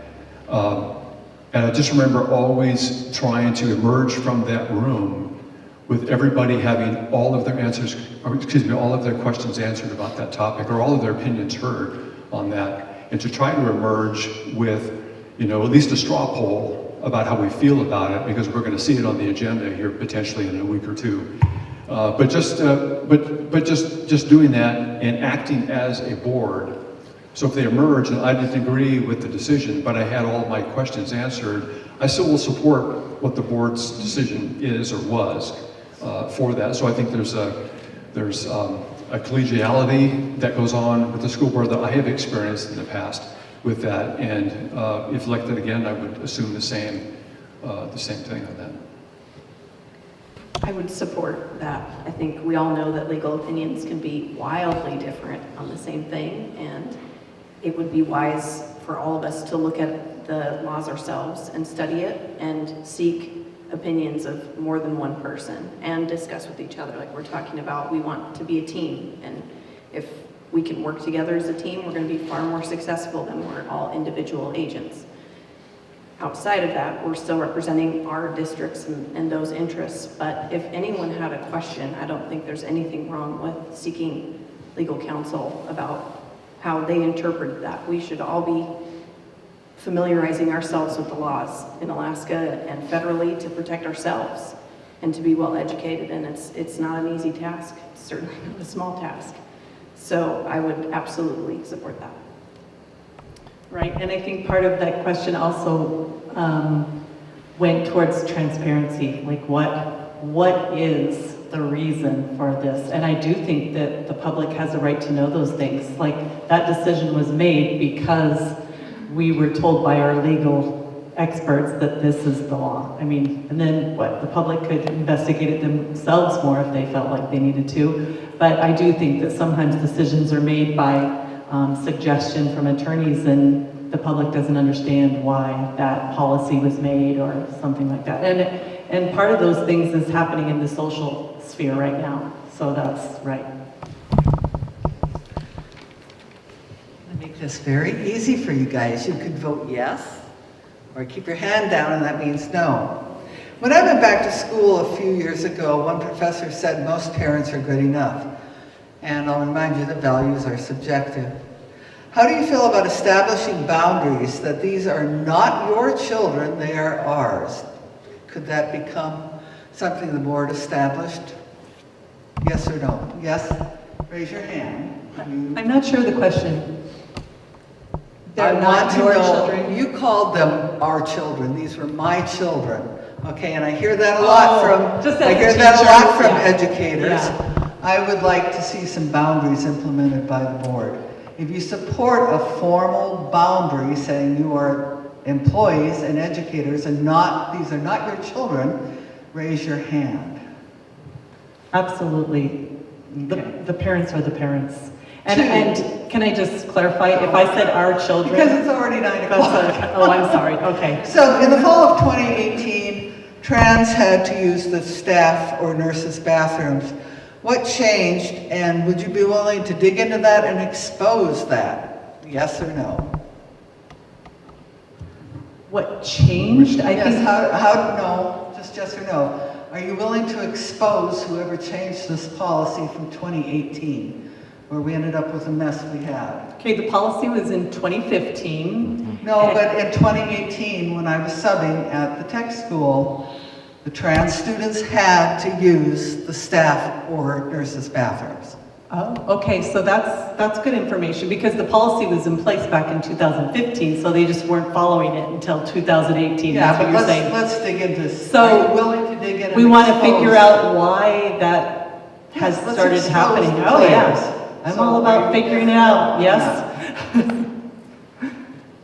Okay, how do you feel about hiring a businessman instead of an educator to run a $250 million industry? Teachers are not businessmen. Would you support hiring a businessman as the superintendent? We've had a businessman for a superintendent in the past, and that was Bob Doyle. And I thought he was a great superintendent. So. Okay, so yes or no, do you support hiring a businessman? I feel like these other people aren't answering yes or no, and I am, but I will say yes to that. I mean, it depends. Keep your hand down for no and up for yes. Was that constructive? Yes. So I will just say yes. Yes, okay, thank you very much. The buildings belong to the borough. I would like to see them better maintained. Wasilla Fishhook was torn down after it rotted. Trees were growing, I saw trees growing out of a roof of one of our high schools, and roofs are leaking so badly that the building is rotting. Would you support the borough taking over the heavy-duty maintenance of the buildings the taxpayers own? Honestly, I'm not sure what I think the boroughs are responsible for the biggest maintenance. I think the schools are doing the maintenance, aren't they? Yeah, I the would have to borough, look into that. The borough is actually responsible for the maintenance of the buildings, the big maintenance. the big maintenance by bond, though, I think the school district through CPI, or CIP rather, is in charge of that. So the borough builds the buildings, hands them over to the school district to maintain. So the leaky roof would then be the school board's, the district's responsibility. Okay, so would you support the borough taking back the maintenance of the buildings away from the school district? I'm going to vote right here. We don't want No. It's got to get done. But it's all one pool of money. It's the taxpayers' money, borough and But school if district. your goal is to build a new school, you might let this one deteriorate to the point where it has to be raised, and we get a new building and new taxes. Finally, early school start times have shown to be detrimental to especially adolescents. There's all sorts of studies. Would you support pushing back the start times for adolescents? Yes or no? You want to give an age, Amy? Adolescents, is it 12, 14, 16? You know, that's so easily, let's say high schoolers for right now. I can't remember what it was like when I was 13, so I know the studies do show that there's an increase of mental illness and acting out and criminal behavior and a lot of things for kids that are sleep deprived. And so would you support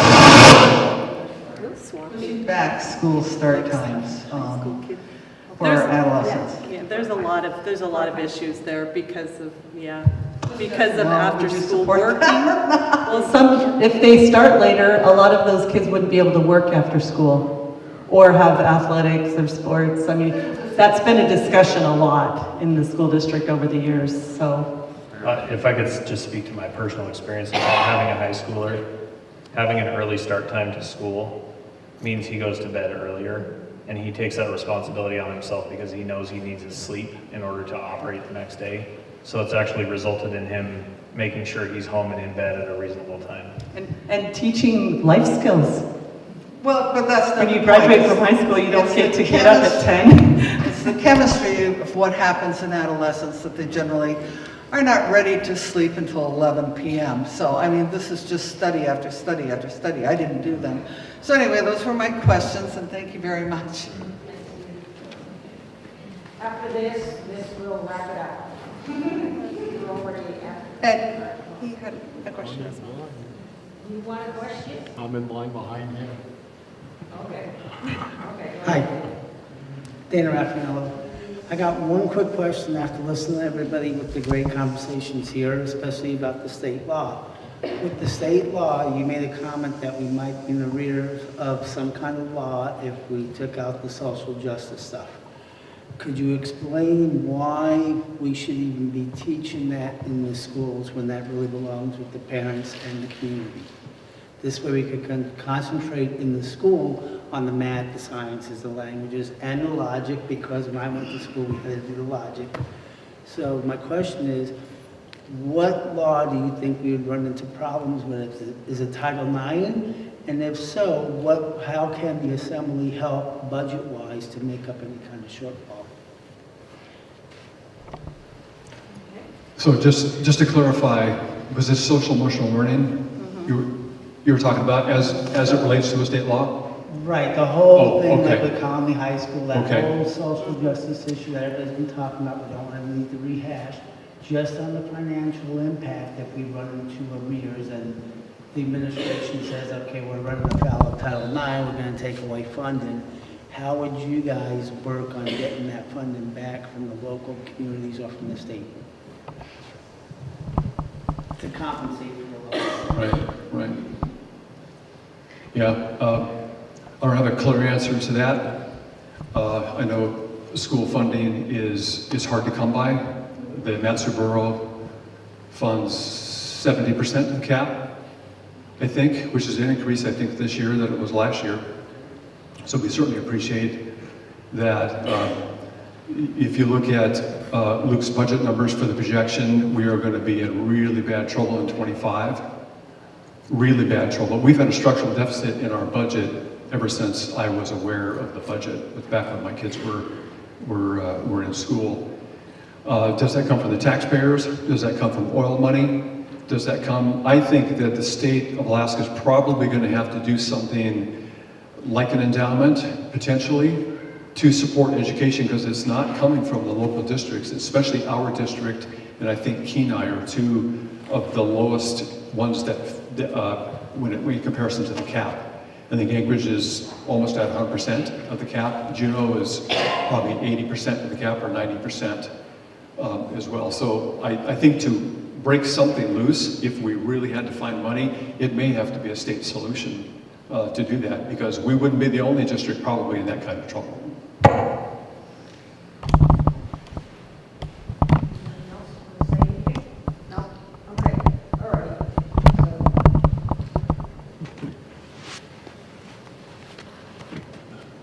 Mine's really simple. It's a yes or no answer, and if you give a yes, you have to explain why. This is a question that was asked at the Fairbanks School District. It was the high school there that had put on the question and answer with the school board members that they were running there. I'm going to read it directly as it was read to them. You answer as you choose. In a study by PBS, psychology professor Gregory Herrick found those with negative attitudes towards the LGBTQ plus community were far less likely to have personal contact with LGBTQ plus people. Since 2014, the West Valley Gender Studies Alliance gave a 25-minute presentation to the freshman class health classes on gender identity, LGBTQ vocabulary, and pronoun usage to promote respect and understanding. But as of last year, they were stopped by the district administration. This has also been a problem that we've seen here, something that you guys addressed earlier with the parental rights would be a good example of how that was stopped.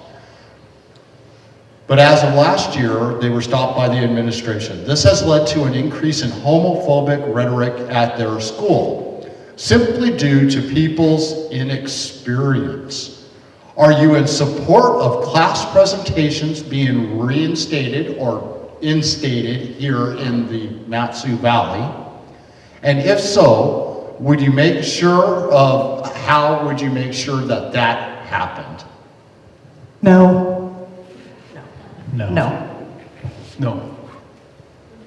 All right, once you give yourselves a minute.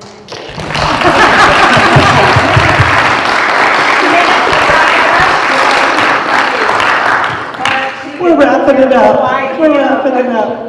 Yeah. Well, as you can see, everybody, there's a lot of issues and a lot of things that need to be solved. And I do believe it's going to take people that can work together and also be willing to talk to community members and get advice and work together with the borough and all of the stakeholders, the taxpayers. And it's not just the parents that the school board works for. It's the business owners. It's the community. So there's a lot of people out there that maybe aren't even parents.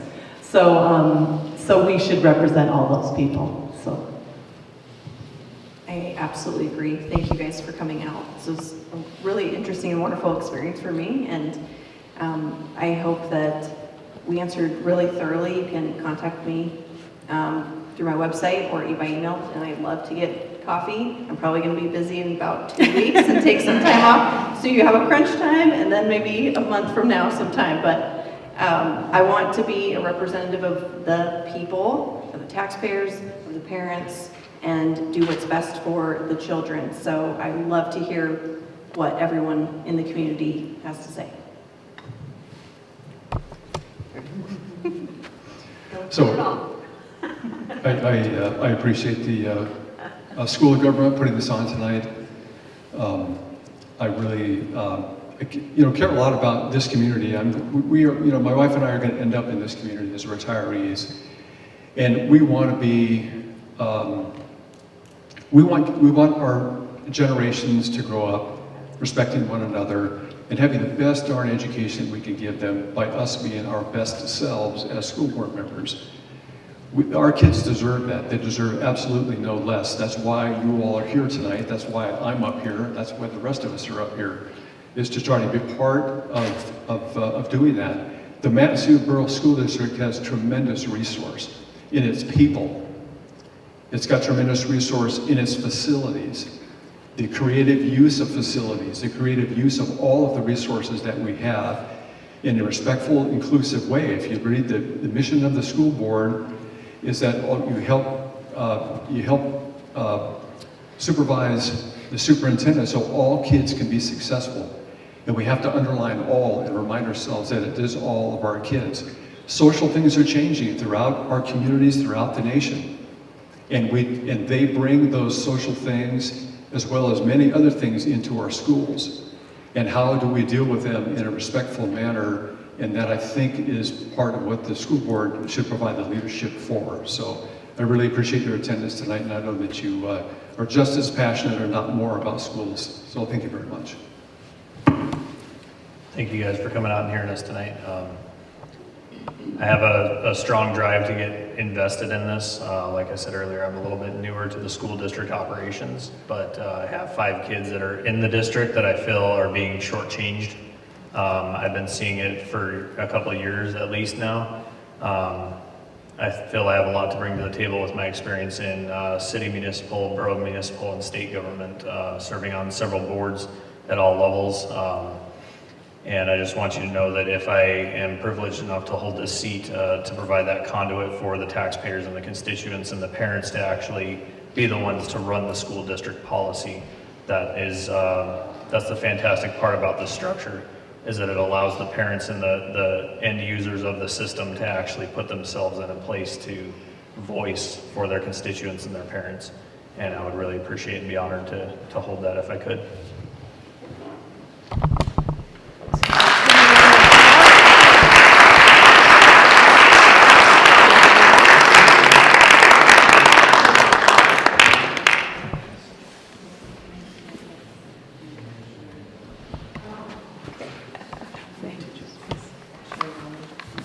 So, oops, that one's not on.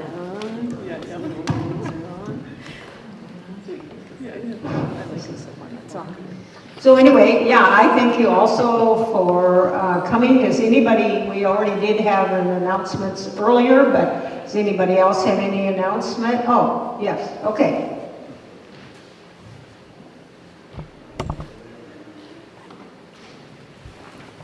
Like you to give my update now or later? We had announcements earlier at the beginning, and so it's 9:17. We should have been out of here earlier, but so we, yeah. Announcements now or not for 2 weeks? Perfect. Okay. All right. You can go sit down. Oh, yeah, sorry.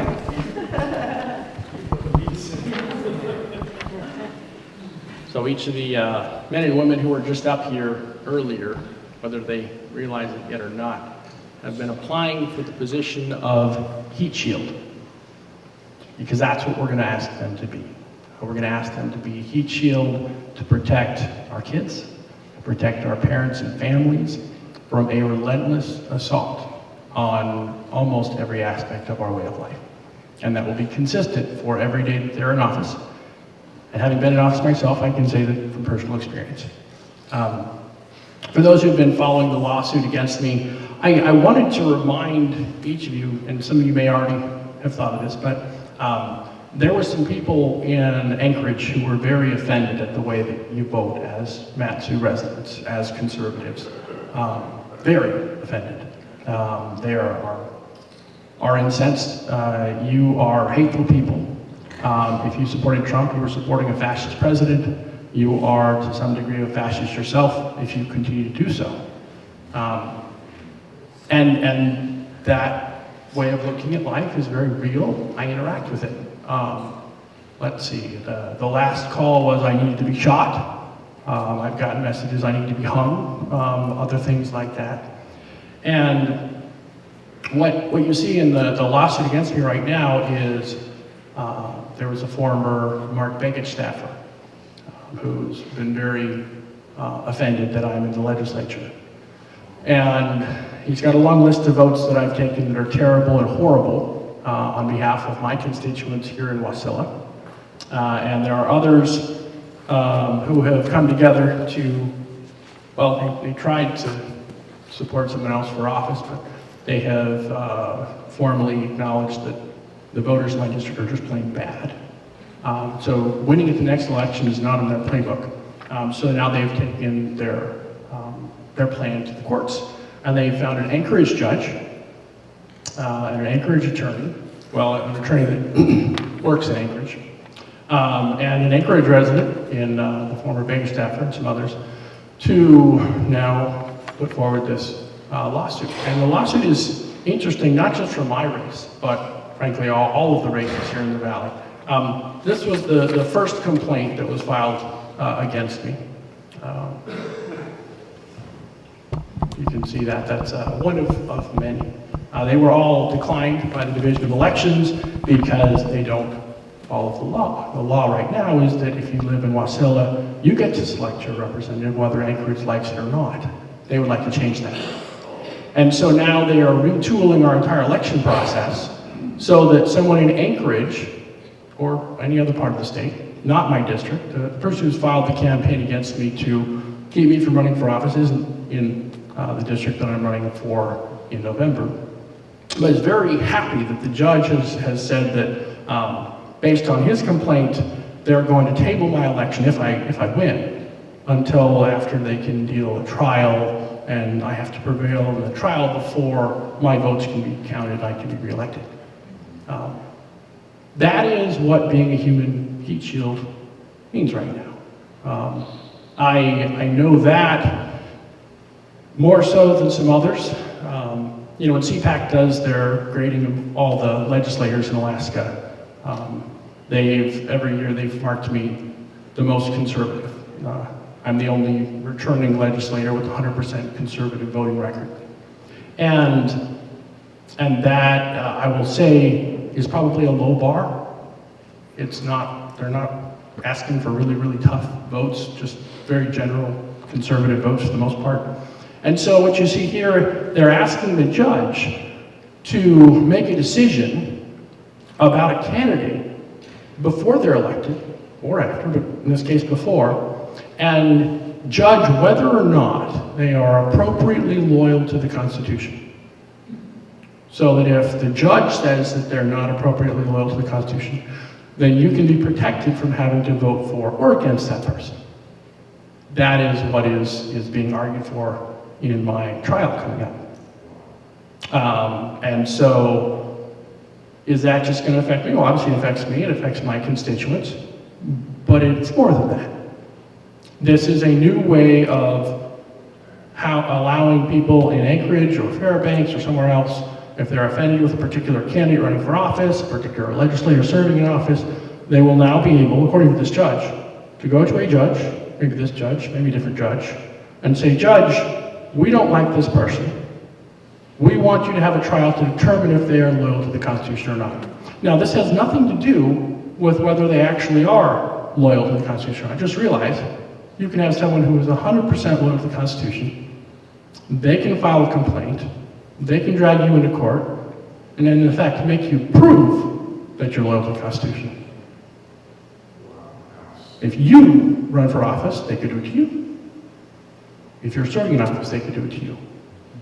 So regardless of how the case comes out in my particular case, if they're successful in this effort, they will have now created a process by which any of many liberal left-wing law firms can now be used, like the one in my case, to come in and target a conservative candidate for office. And even if they don't have any reason to target them, in my case, it's, I went to hear the president speak on January 6th. Did I commit a crime? No. Am I accused of committing a crime? No. The organization I belong to accused of committing a crime? No. One of the Democrat legislators I was talking with recently said, well, you just shouldn't be a part of any groups if you're, a legislator, and that'll solve it. Well, I suppose that would make them happy. That's stepping back from being that human heat shield I was talking about. But the process that they're putting in place now has nothing to do with whether you belong to an organization. It's whether you support an organization, even if you never joined. If you support an organization that they don't like, that they want to say someone in that organization, the leader in that organization, is not appropriately loyal, well then that gives them the opportunity to go before that judge, to make that argument, to make you hire an attorney, to make you raise money, to make you distract from running a campaign, because all this, of course, is taking place in the middle of my political campaign. But they're asking the judge to overturn the 2020 election, where I won by 74% of the vote, and also overturn the August primary election, where I also received the most number of votes in my district. So that's where we're at.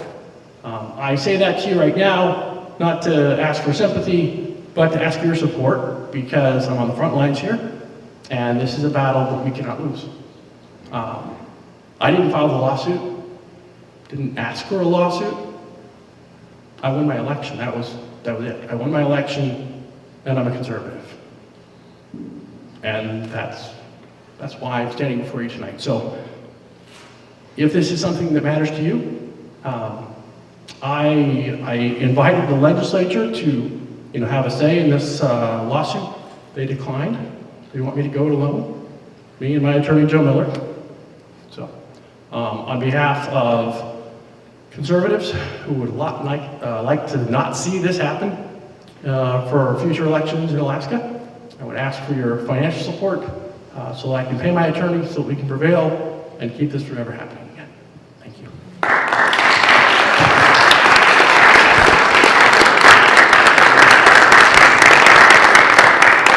So,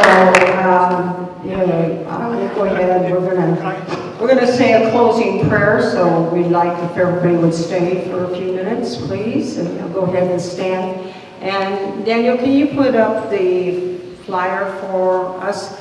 Our next School of Government is going to be on Monday the 17th, that's 2 weeks from tonight, and we will have the Matsu Assembly candidates. We have candidates from both District 1 and 2, and for reasons that I probably don't need to explain to you, I will not be doing that School of Government class.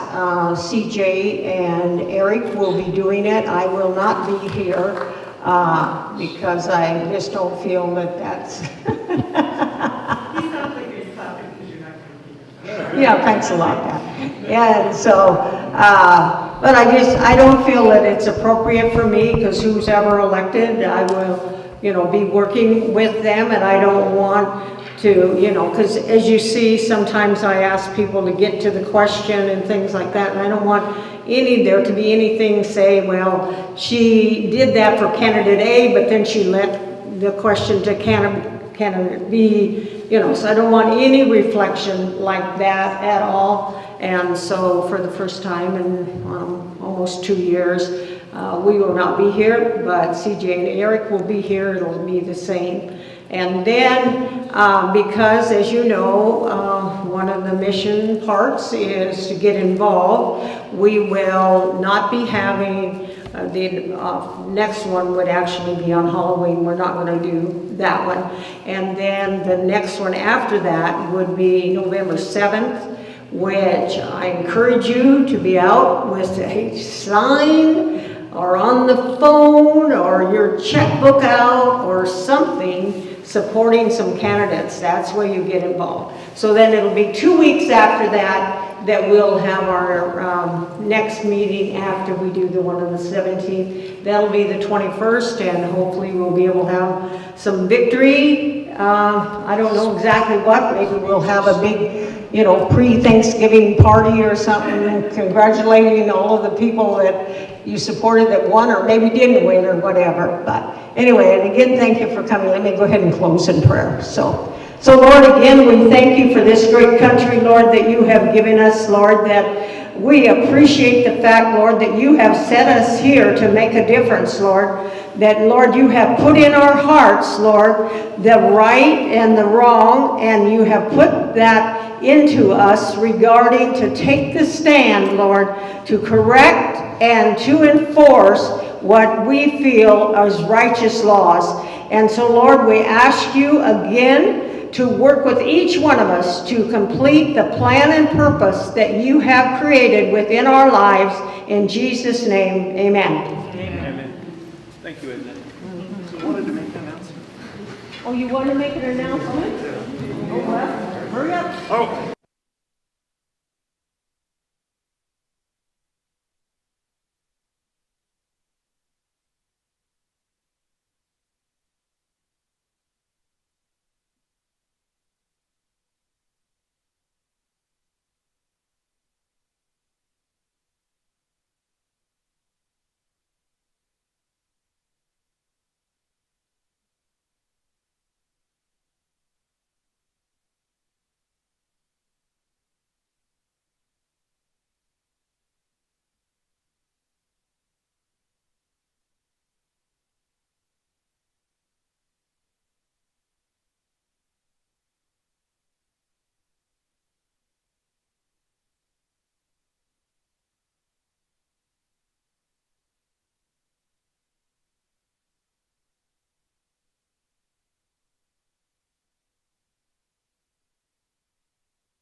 by the Democrats left to die in a horrible fashion, when I had nobody and there was no reason to help me.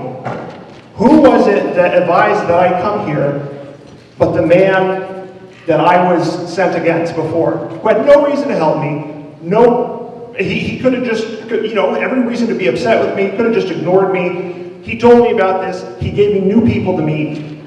And that's David Eastman. And this is why they're doing this. They're doing this because he doesn't play the game. This is a Chinese communist style takeover. They're trying to set the precedent of a judge overturning an election because they don't, and it's an attack on freedom of association as well, a total attack on freedom of association.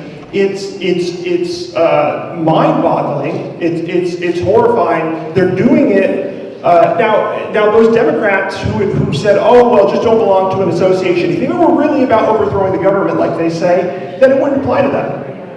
They're doing that because they know that it's setting up a legal precedent that actually does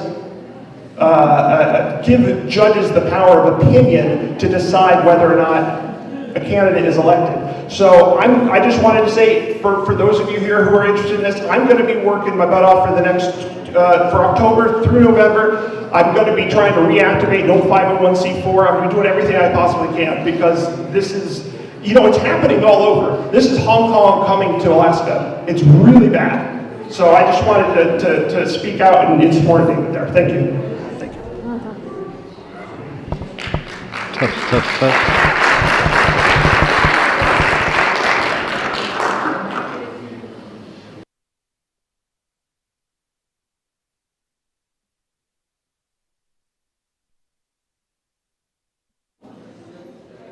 Hello, hello. Hey, my fellow Alaskans, thank you all for being here tonight. Hopefully you can hear me loud and clear. I'm getting a chance to use my handheld microphone for the very first time. Thank you all for being here tonight. If you have not liked and shared, please do that right now. Like and share this video, especially if you live in the Matsu Valley, and if you have children in school or have children, your children have children in school, please be informed, know who you're voting for, very clear who the candidates were here tonight. Go to our website, politadick.com. It's because of you that I have microphones like this one now to be able to use on broadcasts here today.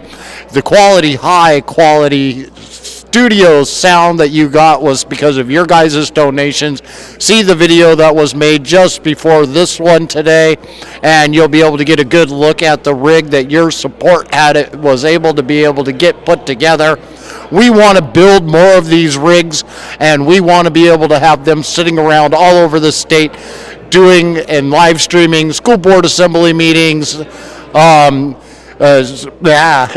assembly meetings for everywhere that you could find one at, community council meetings, and then one day, hopefully, if I could get all 5,000 of you to start donating on a monthly basis, just $5 a month, you'll find me sitting down in Juneau in the Capitol halls waiting for our legislators to come walking out to explain to me and all of you what the hell was going through their head when they made those decisions. Thank you all again for being here tonight. And again, don't forget to like and share.